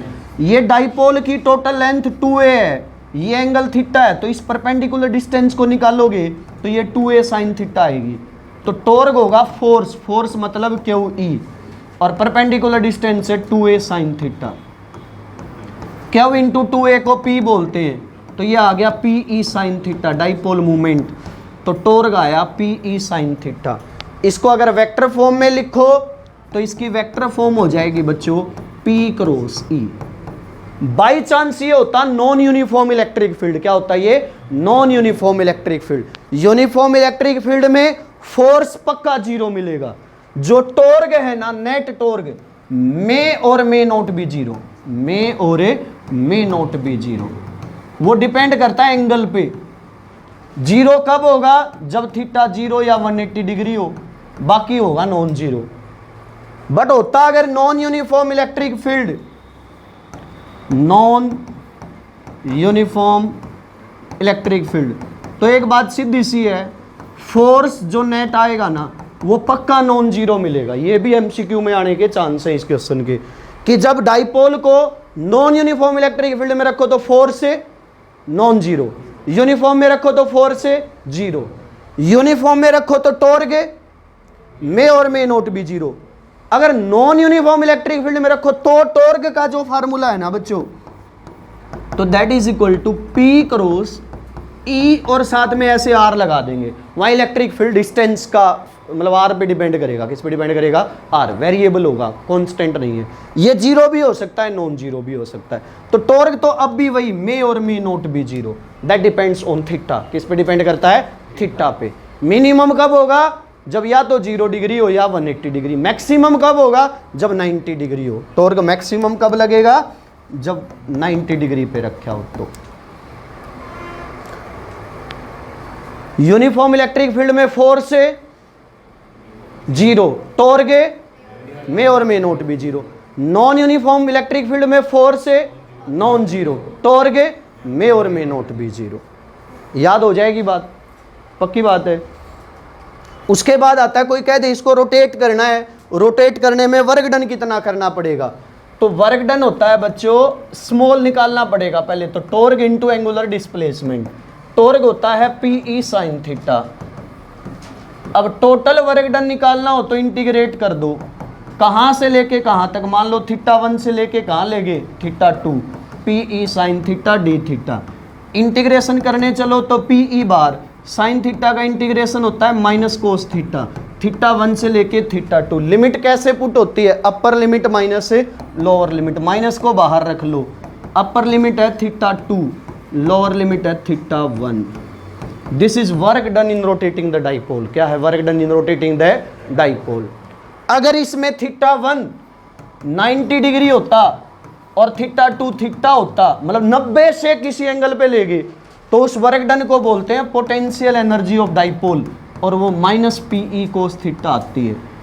U is equal to minus P dot E. याद रखिए इस बात को। वर्क डन 90 से पहले था 90 पे, अब किसी और एंगल पे ले गए, तो जो वर्क डन आएगा that is called potential energy of the dipole. क्या कहलाती है वो? Potential energy of the dipole. और उसका फार्मूला है माइनस पी डॉट ई। क्या उसका फार्मूला? माइनस पी डॉट ई। ये टॉपिक था जिसका नाम है इलेक्ट्रिक फील्ड। क्या नाम है इस टॉपिक का? Electric field.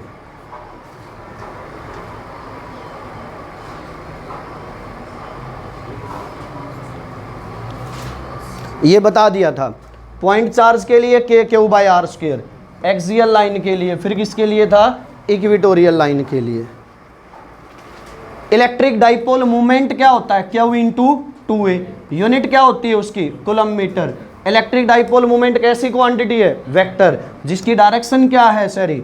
माइनस क्यू से plus Q. Torque on a dipole क्या फार्मूला है? P cross E। और मैक्सिमम कब होगा? जब 90 डिग्री पे हो। मिनिमम कब होगा? जब पैरेलल 0 या 180 भी है साथ में, या तो 0 डिग्री हो या 180 डिग्री हो।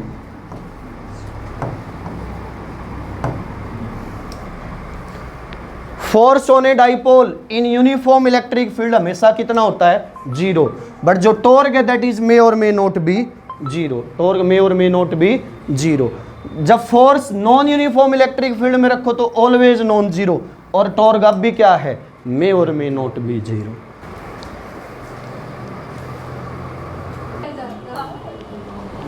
सुनोगे बच्चों? अगली बात आई है इलेक्ट्रिक फ्लक्स क्या होता है। क्या अगली बात है? Electric flux. इलेक्ट्रिक फ्लक्स का मतलब है किसी भी सरफेस एरिया में से नॉर्मल डायरेक्शन में, मतलब उस सरफेस के परपेंडिकुलर डायरेक्शन में कितनी इलेक्ट्रिक फील्ड लाइन क्रॉस होने लग रही है, उस संख्या को क्या बोला जाता है? Electric flux. तो एक संख्या है तो कैसी क्वांटिटी है ये? स्केलर। इलेक्ट्रिक फील्ड और एरिया वेक्टर की डॉट प्रोडक्ट होती है ई ए कोस थीटा। थीटा किसके बीच का एंगल है? Electric field and area vector. Area vector हमेशा सरफेस के परपेंडिकुलर लिया जाता है। एरिया वेक्टर हमेशा सरफेस के परपेंडिकुलर लिया जाता है। इसकी ये यूनिट पेपर में कोई हरियाणा बोर्ड का तो नहीं है, उनमें ज़्यादातर पूछी जाती है। 2 यूनिट इनकी, एक तो वोल्ट मीटर होती है और एक न्यूटन मीटर स्क्वायर पर कूलम। अपने एमसीक्यू आना है तो आ सकता है कि इनमें से फ्लक्स की यूनिट कौन सी है। तो एक वोल्ट मीटर भी याद रखियो, ये बाय डेफिनेशन है। इलेक्ट्रिक फील्ड है तो न्यूटन पर कूलम, एरिया है तो मीटर स्क्वायर, तो न्यूटन मीटर स्क्वायर पर कूलम। या फिर एक यूनिट और क्या होती है? Volt meter. उसके बाद आती है बच्चों गॉस थ्योरम। गॉस थ्योरम हमें क्या कहता है कि जो इलेक्ट्रिक फ्लक्स है किसी भी क्लोज्ड सरफेस में से, याद रहे केवल किस पे अप्लाई करना है इसको? क्लोज्ड सरफेस पे। इलेक्ट्रिक फील्ड का सरफेस इंटीग्रल कैसे सरफेस पे? क्लोज्ड सरफेस पे। कितने के बराबर होता है? Q by epsilon not. कितने के बराबर है? Q by epsilon not. Q का मतलब है उस क्लोज सरफेस में चार्ज कितना है। क्यू का मतलब उस क्लोज सरफेस में चार्ज कितना है। कुछ न्यूमेरिकल्स आए हैं इस पे, इन्हीं में से आलेगा या 2 एनसीईआरटी में, उनमें से फ्लक्स के यही क्वेश्चन होते हैं बस। इलेक्ट्रिक फील्ड दिया इतने के बराबर, फ्लक्स बताना है एक सरफेस 20 यूनिट्स है YZ प्लेन में। तो सबको पता है फ्लक्स होता है इलेक्ट्रिक फील्ड और एरिया वेक्टर की डॉट प्रोडक्ट। अब एरिया वेक्टर कितना है? 20, और YZ प्लेन में है, मैंने क्या बता दिया? उसके परपेंडिकुलर लेना होता है, तो Y और Z के परपेंडिकुलर होगा X। X का मतलब I कैप। तो दोनों की डॉट प्रोडक्ट करोगे तो डॉट प्रोडक्ट में I वाले के साथ गुणा हो जाएगा। 6 और 20 120 आ गया। यूनिट लगा दो वोल्ट मीटर। ना 3J कैप का कोई लेना देना है, ना 4K कैप का कोई लेना देना है। रितिका इतना भूडा मुंह क्यों बना रही है? ना समझ में आया तो पूछ ले। नहीं समझ आया? बैठ एक बार बताता हूँ भाई।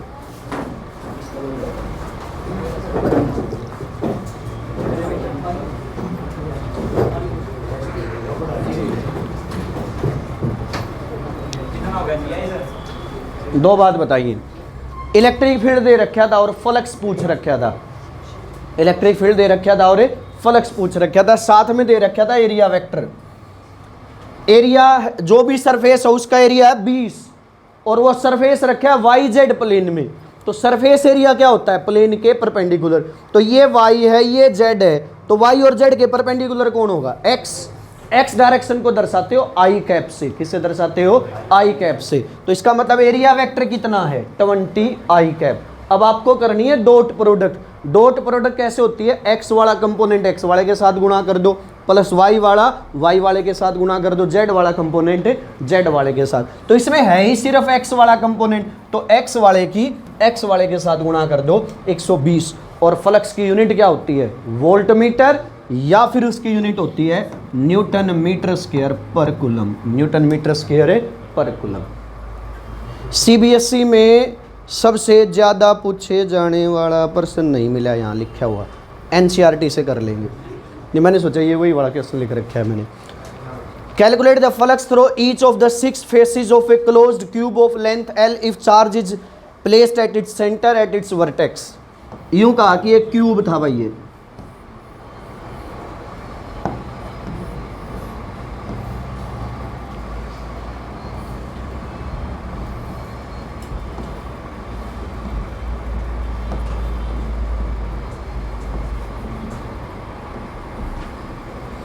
और बोले एक चार्ज लिया और वो चार्ज इसके सेंटर पे रख दिया, क्यों?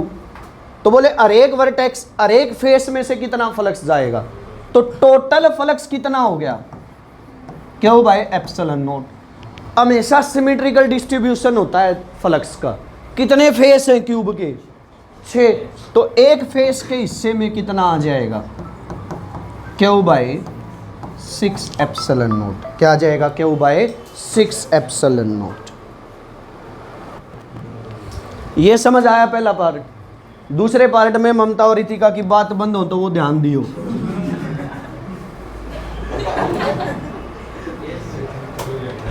चार्ज रखा है एक वर्टेक्स पे, यहां रखा है चार्ज। उसकी वजह से पूछा गया है कि इन 6 फेसेस के हर एक में से कितना फ्लक्स पास होगा। ये थोड़ा कॉम्प्लिकेटेड है समझाना, फिर भी मैं कोशिश करूंगा, या हो सके तो रट्टा मार लियो। एक रूम का जो कॉर्नर है ना, वो कितने रूम में शेयर हो सकता है? सॉलिड स्टेट है तुम्हारी केमिस्ट्री में? नहीं है? नहीं है तो सुन लो मेरी बात, 8 रूम में शेयर हो सकता है। कितने रूम में? 8। कैसे? उस कॉर्नर देखो, एक तो जिस रूम में ही पापा खड़े हैं इसमें हो गया, साइड में इसका एक रूम बन जाओ उसमें हो गया, इसका साइड में एक रूम हो जाओ उसमें हो गया, उसका साइड में एक रूम हो जाओ है उसमें हो गया। 4 तो हो गए इस नीचे वाले प्लेन में, 4 इनके ऊपर हो गए। फिर तो कितने रूम में बटेगा? 8। तो टोटल फ्लक्स कितना हो गया क्यूब में से? Q by 8 epsilon naught. पूरे में कितना हो गया? Q by 8 epsilon naught. अब आया फेस की बात, ये सुन लियो ध्यान से। जिस कॉर्नर के है ना उसके कांटेक्ट में जो 3 फेस रखे होंगे, एक ये ऊपर वाला और एक जो उस साइड होगा, तीसरा वो जो बाहर की साइड उधर, इन 3 में यहां अगर मैं वो चार्ज रखूंगा ना, आप खुद सोचो, इस फेस के यहां रखा है, इतना ही फील्ड तो इधर भेजेगा वो और इतना ही फील्ड इधर भेजेगा। तो जितना इनवर्ड और उतना ही क्या हो गया? आउटवर्ड। तो नेट फ्लक्स कितना हो गया? 0। जिस दूसरे इसके कांटेक्ट में है, ऊपर वाले के कांटेक्ट में यहां जो फेस होगा उस पर इतना ही तो फील्ड नीचे आ रहा होगा, इतना ही फील्ड ऊपर जा रहा होगा। नेट फ्लक्स कितना हो गया? 0। सेम जो साइड वाला है, इसमें इतना ही फील्ड इधर आ रहा होगा, इतना ही फील्ड उधर जा रहा होगा, तो इसमें भी कितना हो गया? 0। तो वो चार्ज जिस वर्टेक्स पे रखा और वो वर्टेक्स जिन 3 फेस के कांटेक्ट में है ना, उनका फ्लक्स तो होता है 0 और बाकी में 3 में इक्वली डिवाइड हो जाता है। अब मान लो इनका नाम 1 2 3 रख दिया मैंने, तो फ्लक्स 1 का, फ्लक्स 2 का और फ्लक्स 3 का कितने के बराबर होगा? 0 के बराबर। और जो बाकी बच गए 4 5 6, उनमें टोटल कितना था? क्या हो भाई? 8 एप्सिलॉन नॉट। 3 में बटेगा तो कितना हो गया? क्यों भाई? 24 एप्सिलॉन नॉट। क्यों भाई? 24 एप्सिलॉन नॉट। क्यों भाई? 24 एप्सिलॉन नॉट। समझ आ गई बात? अरे हाँ या ना? अरे सेंटर पे रखा है तो टोटल क्यूब का कितना हो जाएगा? क्यों भाई? Epsilon not. वर्टेक्स पर रखा है तो टोटल क्यूब पे कितना हो जाएगा? क्यों भाई? 8 एप्सिलॉन। सेंटर पर रखा है तो हर एक फेस के हिस्से में कितना आ जाएगा? क्यों भाई? 6 एप्सिलॉन नॉट। वर्टेक्स पर रखा है तो हर एक फेस में इक्वली नहीं है, 3 में 0 है, 3 में क्यू बाई 24 एप्सिलॉन नॉट है। किन 3 में 0 है? जिनके कॉन्टेक्ट में है। हो जाएगा कि ना होगा ये प्रश्न? उसके बाद एक क्वेश्चन और होता है इसका, और वो क्वेश्चन ये रहा। एक पॉइंट चार्ज है, ये एनसीईआरटी में भी दे रखा है और 2-3 बार सीबीएसई में भी आया है भाई। एक पॉइंट चार्ज है 10 माइक्रोकूलम का, वो at a distance of 5 centimetre रखा है directly above the centre of a square of side 10 centimetre. Electric flux बताओ स्क्वायर में से कितना जाएगा। मतलब वो यूं कहना चाह रहा है कि ये एक स्क्वायर है,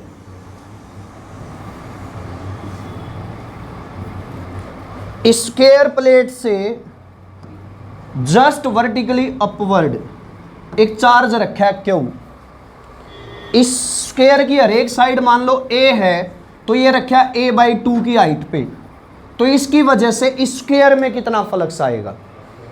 तो कभी भी मैंने क्या बताया था, एक चार्ज से जो फ्लक्स निकलता है वो इक्वली डिस्ट्रीब्यूट होता है। क्या होता है? वो इक्वली डिस्ट्रीब्यूट।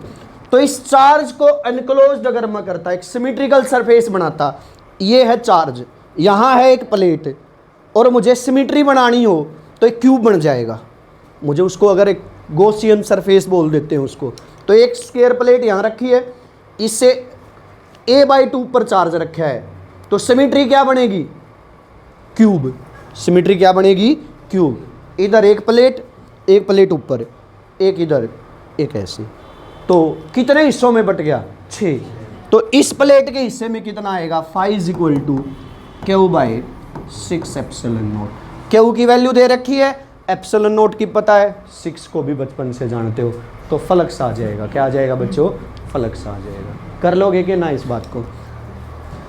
एनसीईआरटी के ये क्वेश्चन हैं जो आप लोगों को ट्राई करने हैं इस चैप्टर में से। लिख लो इन क्वेश्चंस को, क्या क्या है ये।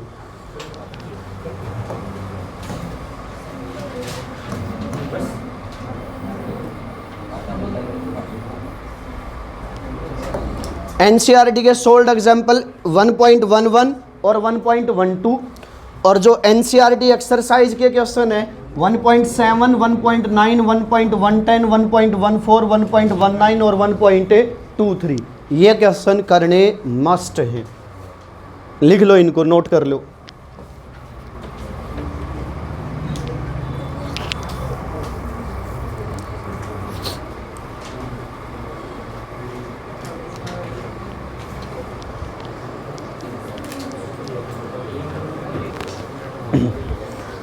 देखो भाई, अगर गॉस थ्योरम की एप्लीकेशंस की बात करें तो 3 एप्लीकेशन है। सबसे पहले है electric field due to an infinitely long charged wire.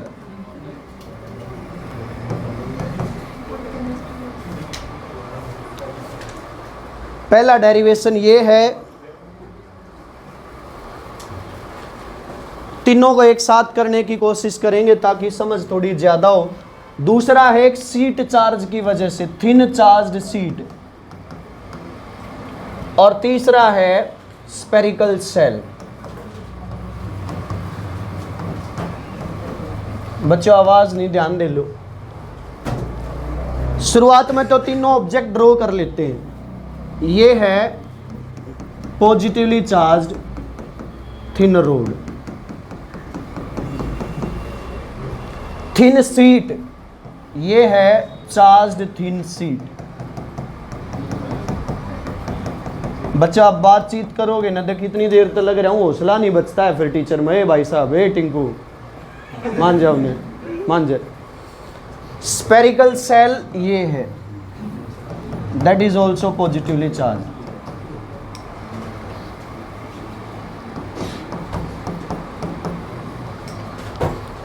इनमें पहला स्टेप है गॉसियन सरफेस ड्रॉ कर लो। क्या ड्रॉ कर लो?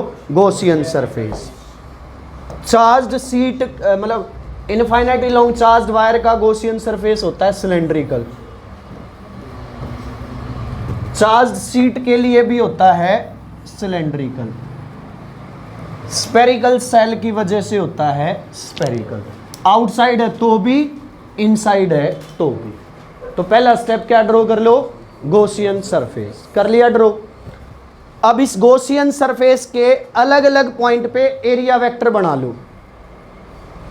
आ जाओ अगली बात पे, क्या ड्रॉ कर लो, गॉसियन सरफेस पे एरिया वेक्टर।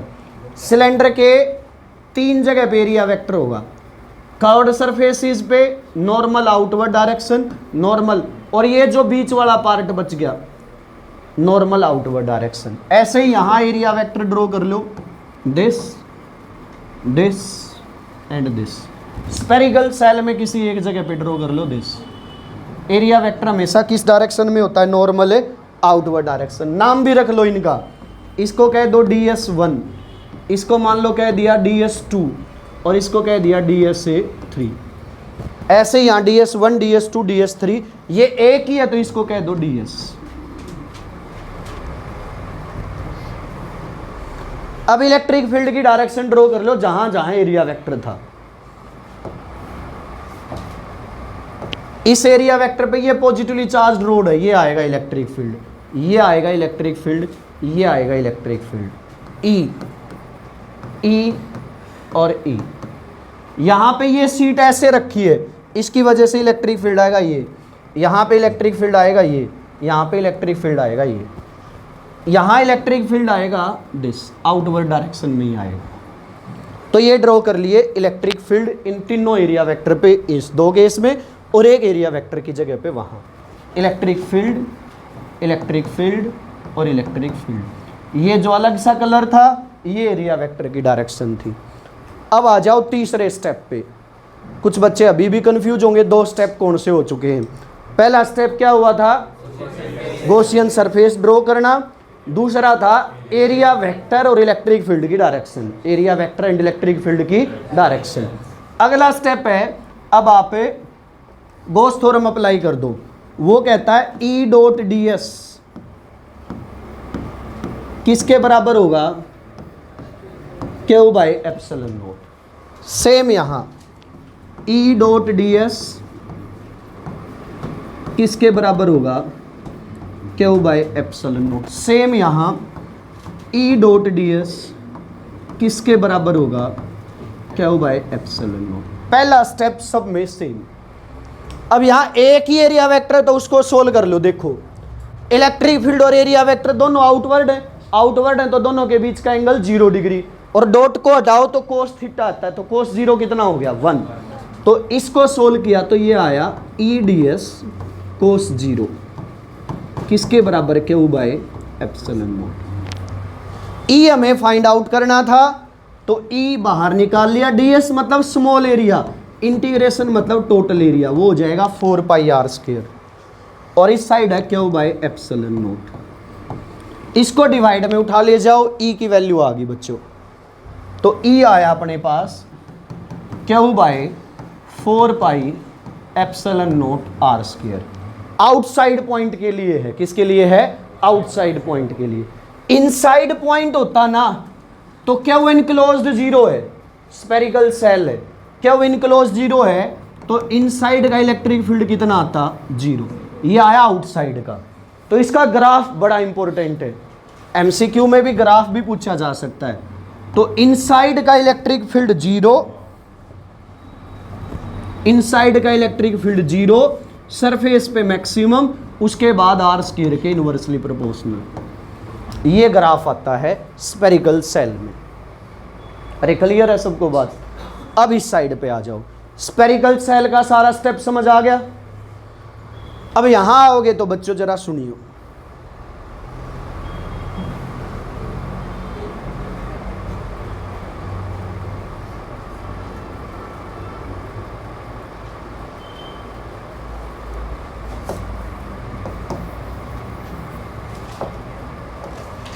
इसको जब सोल्व किया जाएगा तो E.ds को हटाओगे तो यहां 3 पार्ट में टूट जाएगा ये।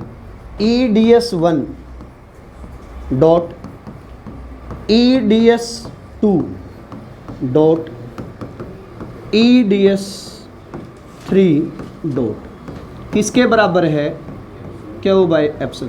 सेम कॉपी पेस्ट इसमें आएगा, यहां तक कोई चेंज नहीं।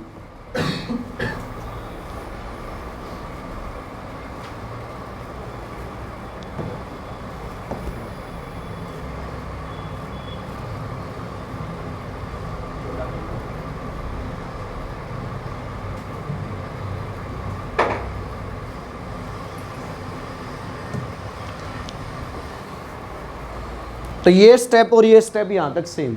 अब डॉट प्रोडक्ट को हटाओ, इन दोनों में एंगल है 90 डिग्री, तो cos 90 हो गया 0। इन दोनों में है 0 डिग्री, तो ये रह गया EDS2 cos 0 1 होता है। E और DS3 में भी है 90 डिग्री, तो ये भी हो गया 0। किसके बराबर बचा? Q by epsilon not. अरे क्लियर है सबको बात? ये डिस्टेंस दे रखी होगी R और ये लेंथ दे रखी होगी L।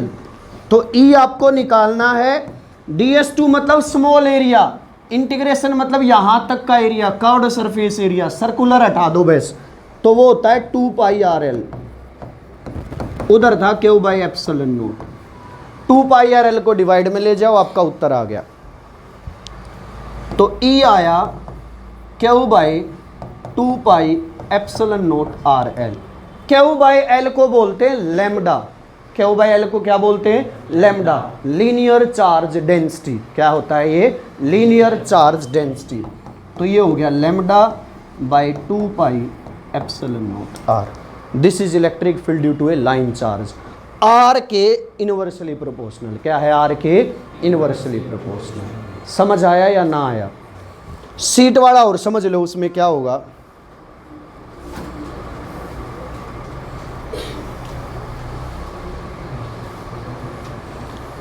देखो इनको सोल्व करोगे तो E डॉट ds, पहले सरफेस में देखो यहां इलेक्ट्रिक फील्ड और एरिया वेक्टर बाहर की साइड है, दोनों बाहर की साइड है, तो E डॉट डॉट हटाओगे तो 0, cos 0 होता है 1, तो ये हो गया EDS1।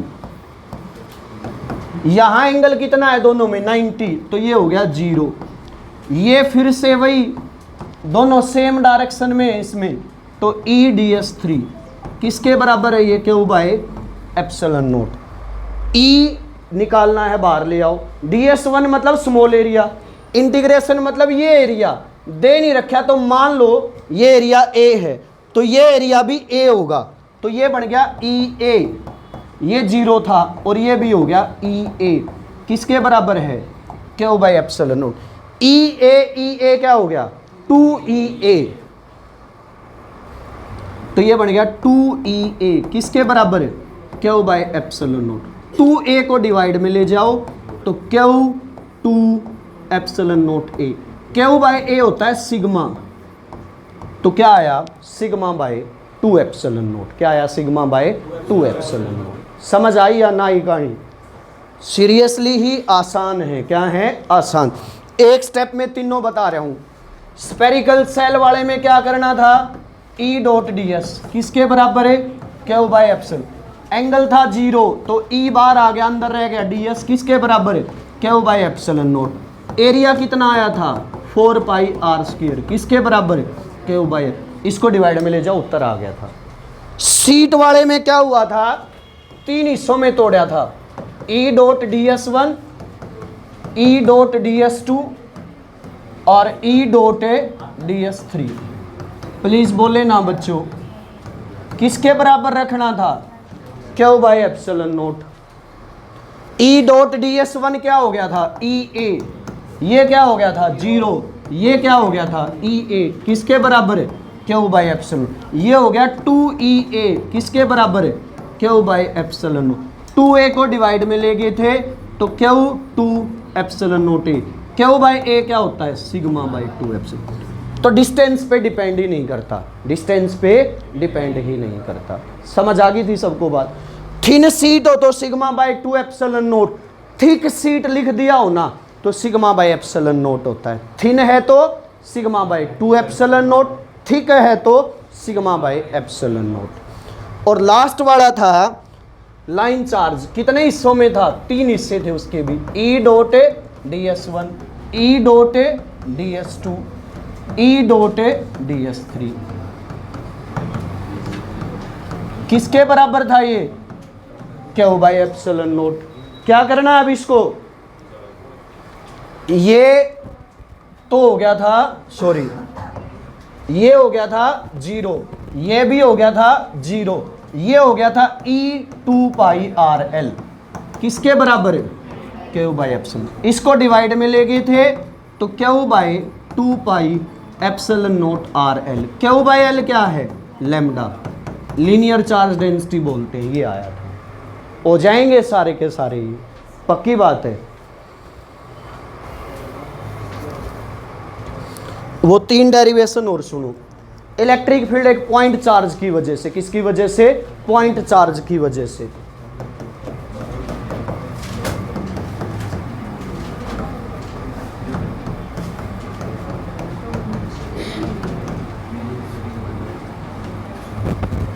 Electric field due to a point charge. तो प्यारे बच्चों सुनिए, ये है क्यू, इससे आर डिस्टेंस पे एक पॉइंट है। यहां आपको इलेक्ट्रिक फील्ड देखना है तो वहां पे रख दिया जाता है टेस्ट चार्ज। क्या रख दिया जाता है? एक टेस्ट चार्ज। तो इलेक्ट्रिक फोर्स कितना हो गया दोनों के बीच में? Q1 Q2 by 4 pi epsilon naught R square. By definition electric field होता है F by Q naught. Q naught से डिवाइड करोगे तो क्यू नोट गया, आंसर आ गया Q by 4 pi epsilon naught R square. This is electric field due to a point charge. किसकी वजह से? इलेक्ट्रिक फील्ड एक पॉइंट चार्ज की वजह से। पॉजिटिव चार्ज हो तो आउटवर्ड, नेगेटिव चार्ज हो तो इनवर्ड। हो जाएगी ये बात। उसके बाद आता है एक्सियल लाइन पे इलेक्ट्रिक फील्ड। कौन सी लाइन पे? एक्सियल लाइन पे। Electric field on axial line of a dipole. ये लिया आपने डाइपोल, माइनस क्यू चार्ज और यहां क्या है? Plus Q charge. ये है एक्सियल लाइन पे एक पॉइंट P जो सेंटर से कितनी दूर है? R। ये दूरी कितनी है? A। और ये दूरी भी कितनी है? A। A कह दो, इसको B कह दो, इसको P बोल दिया, सेंटर को O बोल दो। सेंटर को क्या बोल दो? O। तो कितने चार्ज हैं यहां? 2। तो पॉजिटिव की वजह से इलेक्ट्रिक फील्ड किस डायरेक्शन में होता है? ये है पॉजिटिव, आउटवर्ड। तो इलेक्ट्रिक फील्ड P पे किसकी वजह से? B की वजह से। A पे है नेगेटिव, नेगेटिव का इलेक्ट्रिक फील्ड किस डायरेक्शन में होता है? Towards the charge. क्या होता है? Towards the charge. तो ये P पे इलेक्ट्रिक फील्ड किसकी वजह से है? A वाले की वजह से। दोनों को माइनस कर देंगे तो इलेक्ट्रिक फील्ड P पे A वाले की वजह से कितना आएगा? Q बाय K ऊपर लिख दिया तो 4 पाई एप्सिलॉन नॉट की जरूरत नहीं है। डिस्टेंस कितनी है A से लेके P तक बताइयो? R plus A। क्या है? R plus A। तो R प्लस A का स्क्वायर किस डायरेक्शन में है?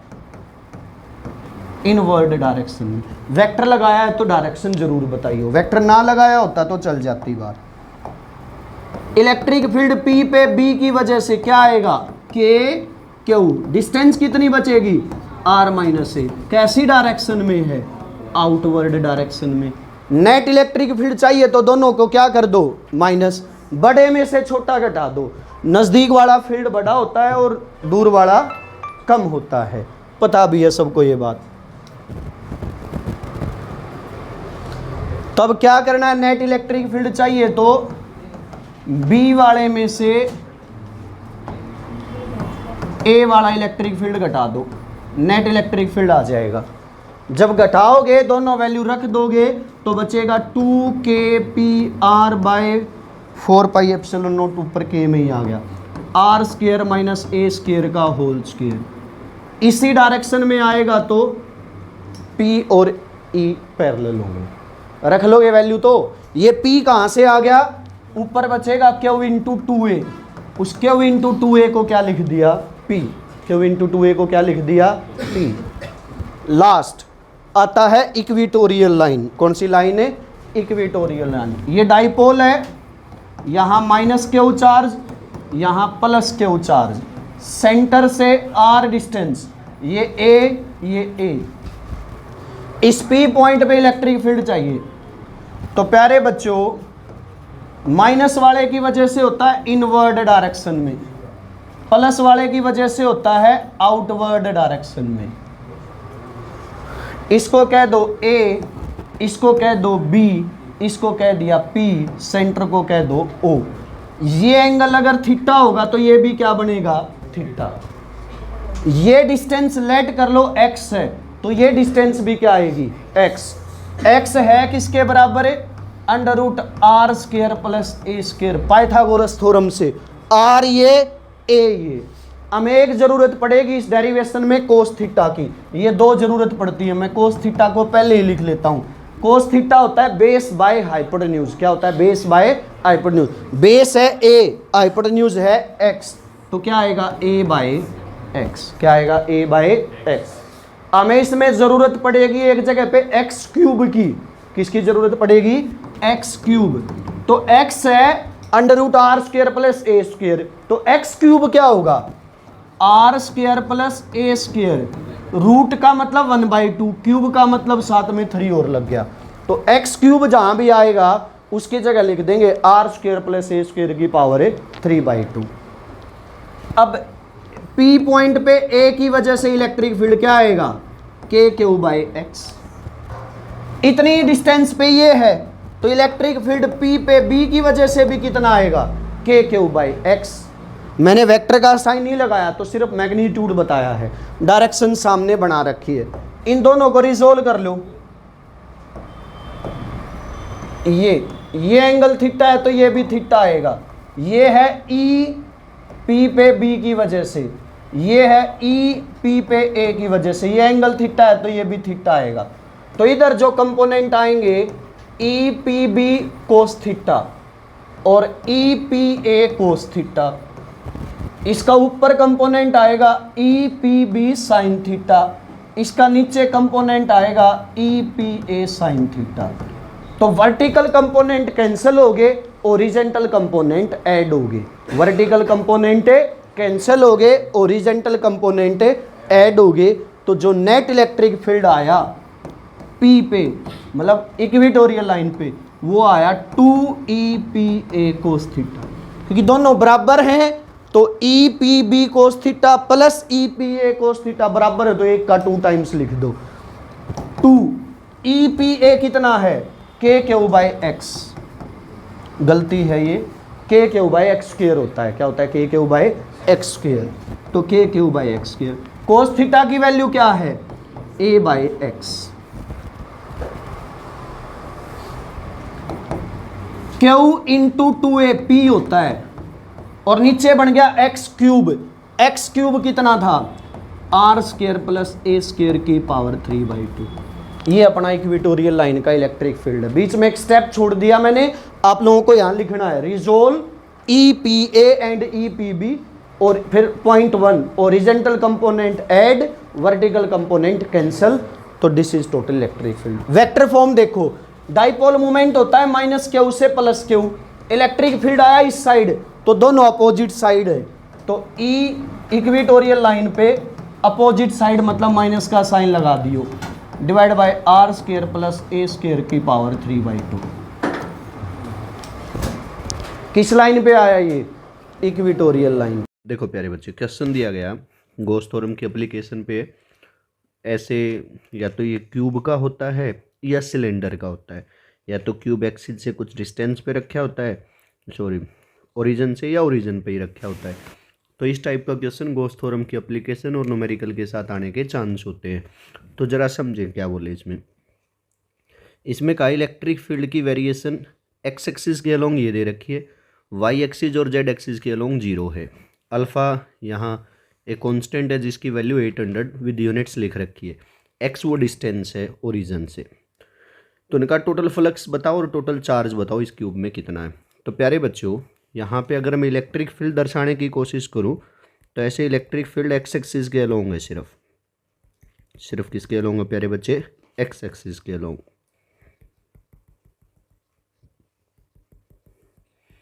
हाँ, यूनिफॉर्म नहीं है, डिस्टेंस के साथ इंक्रीज होता जा रहा है। मैंने ये पैरेलल लाइन वैसे बना दी।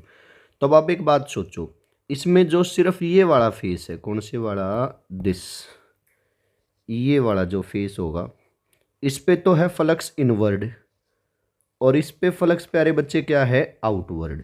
एक पे इनवर्ड और एक पे आउटवर्ड। तो इधर वाले के लिए फ्लक्स मान ले φ1 है, और इधर वाले के लिए फ्लक्स क्या है, φ2। तो φ1 होगा नेगेटिव का और φ2 होगा पॉजिटिव। इनवर्ड फ्लक्स नेगेटिव होता है, आउटवर्ड फ्लक्स पॉजिटिव होता है। अब फ्लक्स किसके बराबर आएगा, इलेक्ट्रिक फील्ड इनटू एरिया, तो माइनस का साइन लगाया। इलेक्ट्रिक फील्ड कितनी डिस्टेंस है इसकी, ए डिस्टेंस है ना प्यारे बच्चे, तो ए डिस्टेंस है तो क्या आया अपने पास, ए डिस्टेंस के लिए आ गई वैल्यू अल्फ़ा की जगह तो वही 800 और एक्स कितना हो गया ए और उसकी पावर है 1/2। Got it. अगली बात पे चलते हैं। जब दूसरे टर्म, अच्छा ये तो क्या हो गया अपने पास ई। अब एरिया यहाँ तक, अब इलेक्ट्रिक फील्ड इनटू एरिया, इसका एरिया बात करेंगे तो क्या है स्क्वायर बन गया ना ये एक, तो ए इंटू ए क्या हो गया ए स्क्वायर, तो ये हो गया -800, ये पावर 2 और ये 1/2, 1/2 में 2 को आप ऐड करोगे तो 5/2, तो ए की पावर होगी 5/2। ये आया इनवर्ड फ्लक्स। सिमिलरली निकाल लो आउटवर्ड फ्लक्स, वो पॉजिटिव लेना है। ई वहां तक जाते जाते अल्फा तो वही 800 हो गया, एक्स कितना हो गया वहां तक ए, तो ये और ए ये साइड, तो टोटल 2a हो गया ना, तो 2a की पावर 1/2, एरिया वही साइड का स्क्वायर ए स्क्वायर आएगा। तो अब ये हो गया 1600। बच्चों यहाँ पे ना ये कैलकुलेशन मिस्टेक होगी, ये 2 रूट के अंदर था तो 1600 की बजाय 800√2 आएगा वो /2। समझ आ गया। कुछ क्वेश्चन में एक ही वैल्यू दे रखी होगी तो वो भी पुट कर लेंगे। तो फ्लक्स आने के बाद अब आपसे कोई भी ऐसा क्वेश्चन आए, ऐसे क्वेश्चन में देखो वो दे क्या क्या सकता था, अगर मैं उस बात की बात करूं तो वो हमें क्या दे सकता था। देखो सारी संभावनाएं क्या हैं। ये जो क्यूब था ना, ये क्यूब वो यहां रखवा सकता है,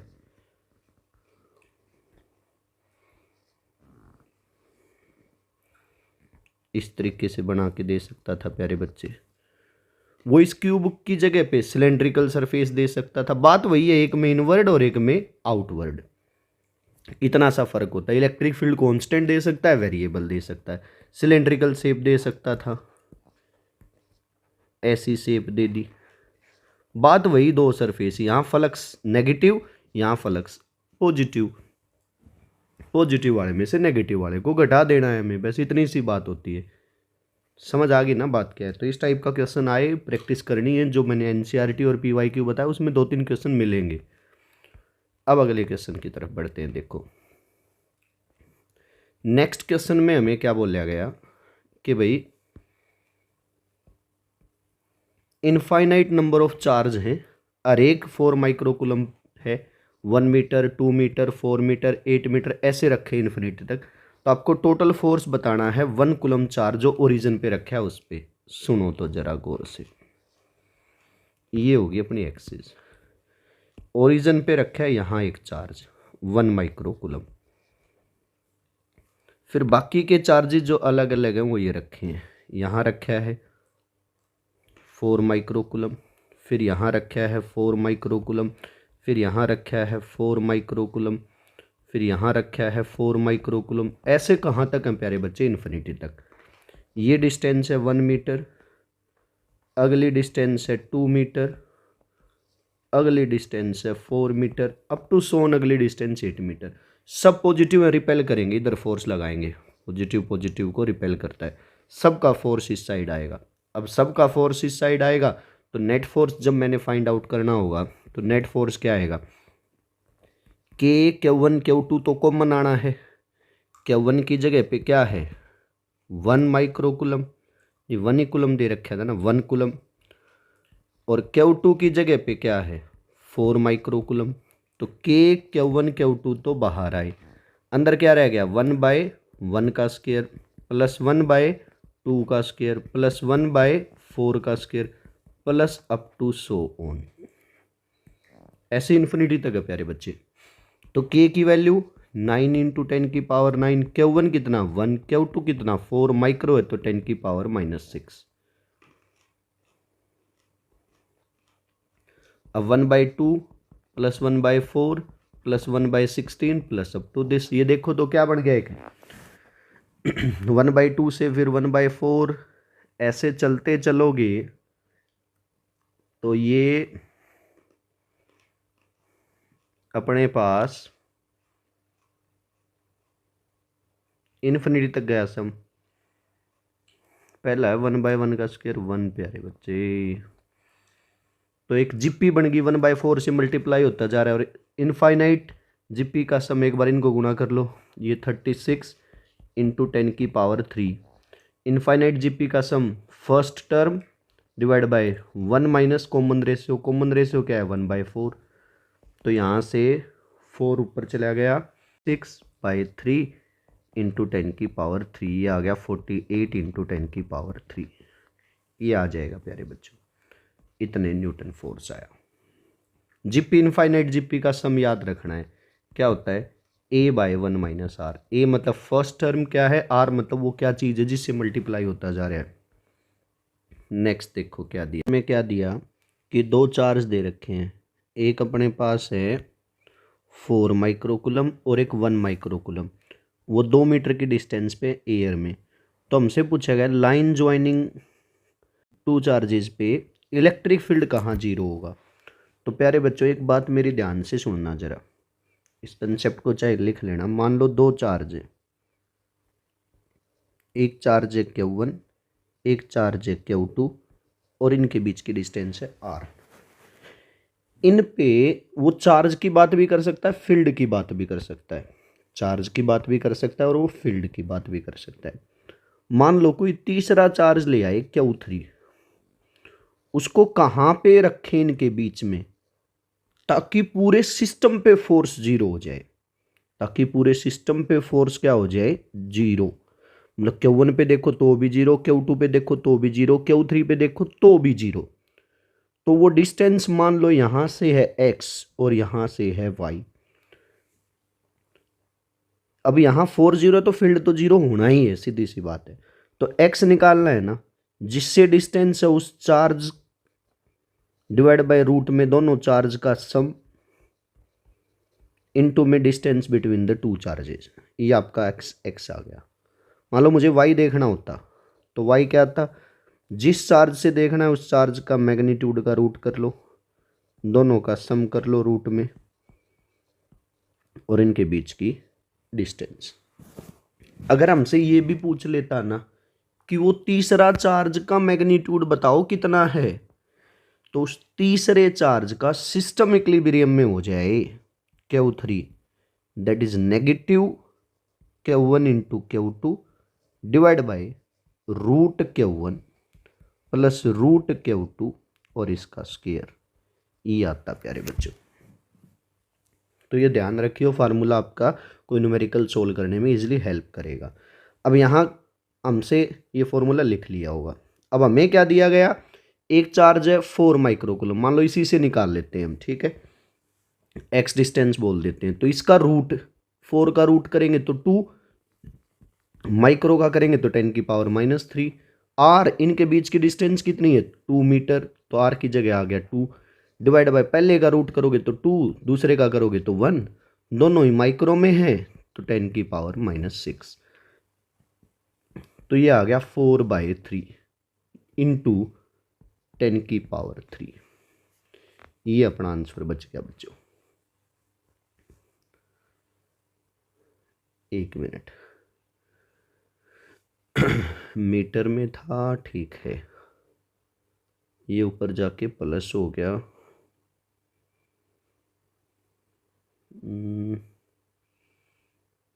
रूट में थे ना तो माइक्रो नहीं बचेगा, ये भी 10⁻³ बचेगा, सॉरी। तो 10⁻³ से 10⁻³ कैंसिल, तो ये आया 4/3 अपने पास, ये छोटा सा गलती हुई।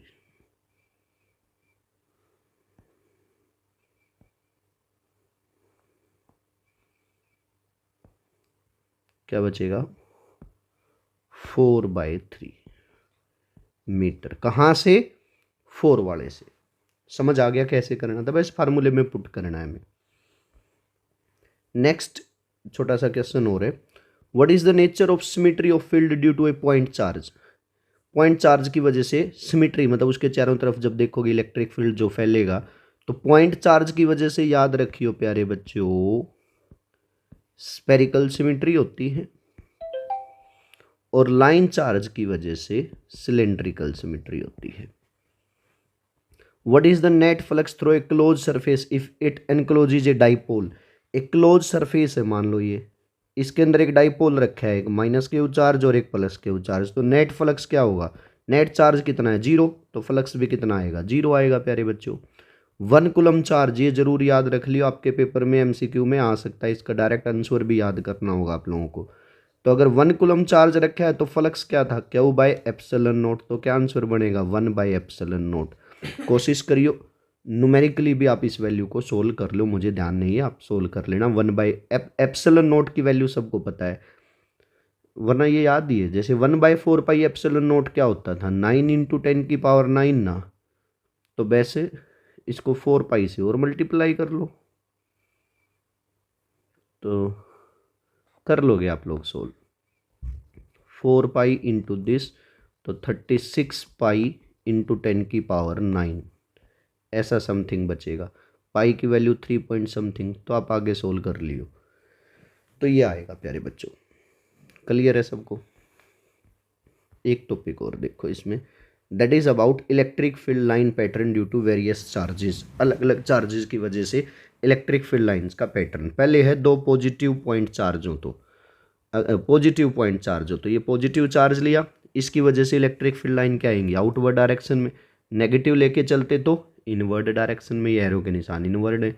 2 लाइक चार्जेस लिए जाते, तो लाइक चार्जेस के लिए प्यारे बच्चों क्या होता, बीच में न्यूट्रल पॉइंट आता, एक दूसरे के ऊपर क्या करती, लेटरल प्रेशर एक्सर्ट करती, बीच में क्या मिलता न्यूट्रल पॉइंट।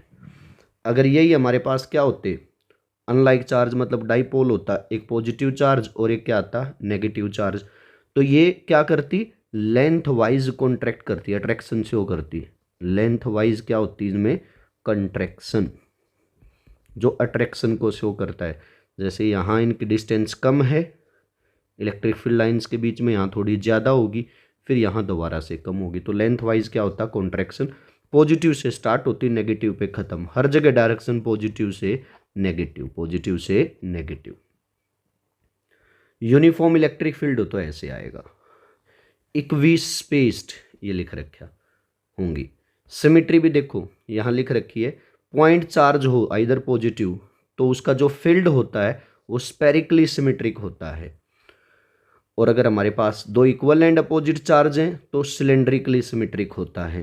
क्या होता है सिलेंड्रिकली सिमेट्रिक होता है, तो ये सिमेट्री पूछी जा सकती थी, पॉइंट चार्ज की वजह से स्पेरिकल सिमेट्री, और इक्वल एंड अपोजिट चार्ज लेके चलो तो भी सिलेंड्रिकल सिमेट्री। पैरेलल मतलब यूनिफॉर्म इलेक्ट्रिक फील्ड हो तो वो कैसे दर्शाया जाएगा, इक्वी स्पेस्ड लाइन से दर्शाया जाता है प्यारे बच्चों। क्लियर है सबको ये बात भी। इस पे आपसे 1-2 क्वेश्चन होता है कि वो वैसे तो पता ही होगा कि भाई 2 electric field lines, 2 electric field lines never intersect each other.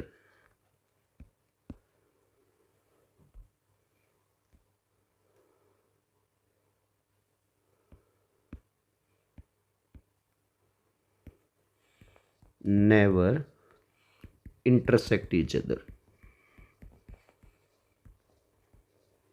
2 electric field line कभी भी इंटरसेक्ट नहीं करती है, क्यों, जिस पॉइंट पे इंटरसेक्ट कर जाएंगी वहाँ 2 डायरेक्शन हो जाएंगी, 2 डायरेक्शन पॉसिबल नहीं है। जो इलेक्ट्रिक फील्ड लाइंस होती हैं ये हमारे पास कॉन्टिन्यूअस कर्व होते हैं। Electric field lines do not form close loop, इनके कारण और बुक से जरूर पढ़ लेना। इन 3 प्रॉपर्टी के ऊपर शॉर्ट नोट आ सकता है प्यारे बच्चों।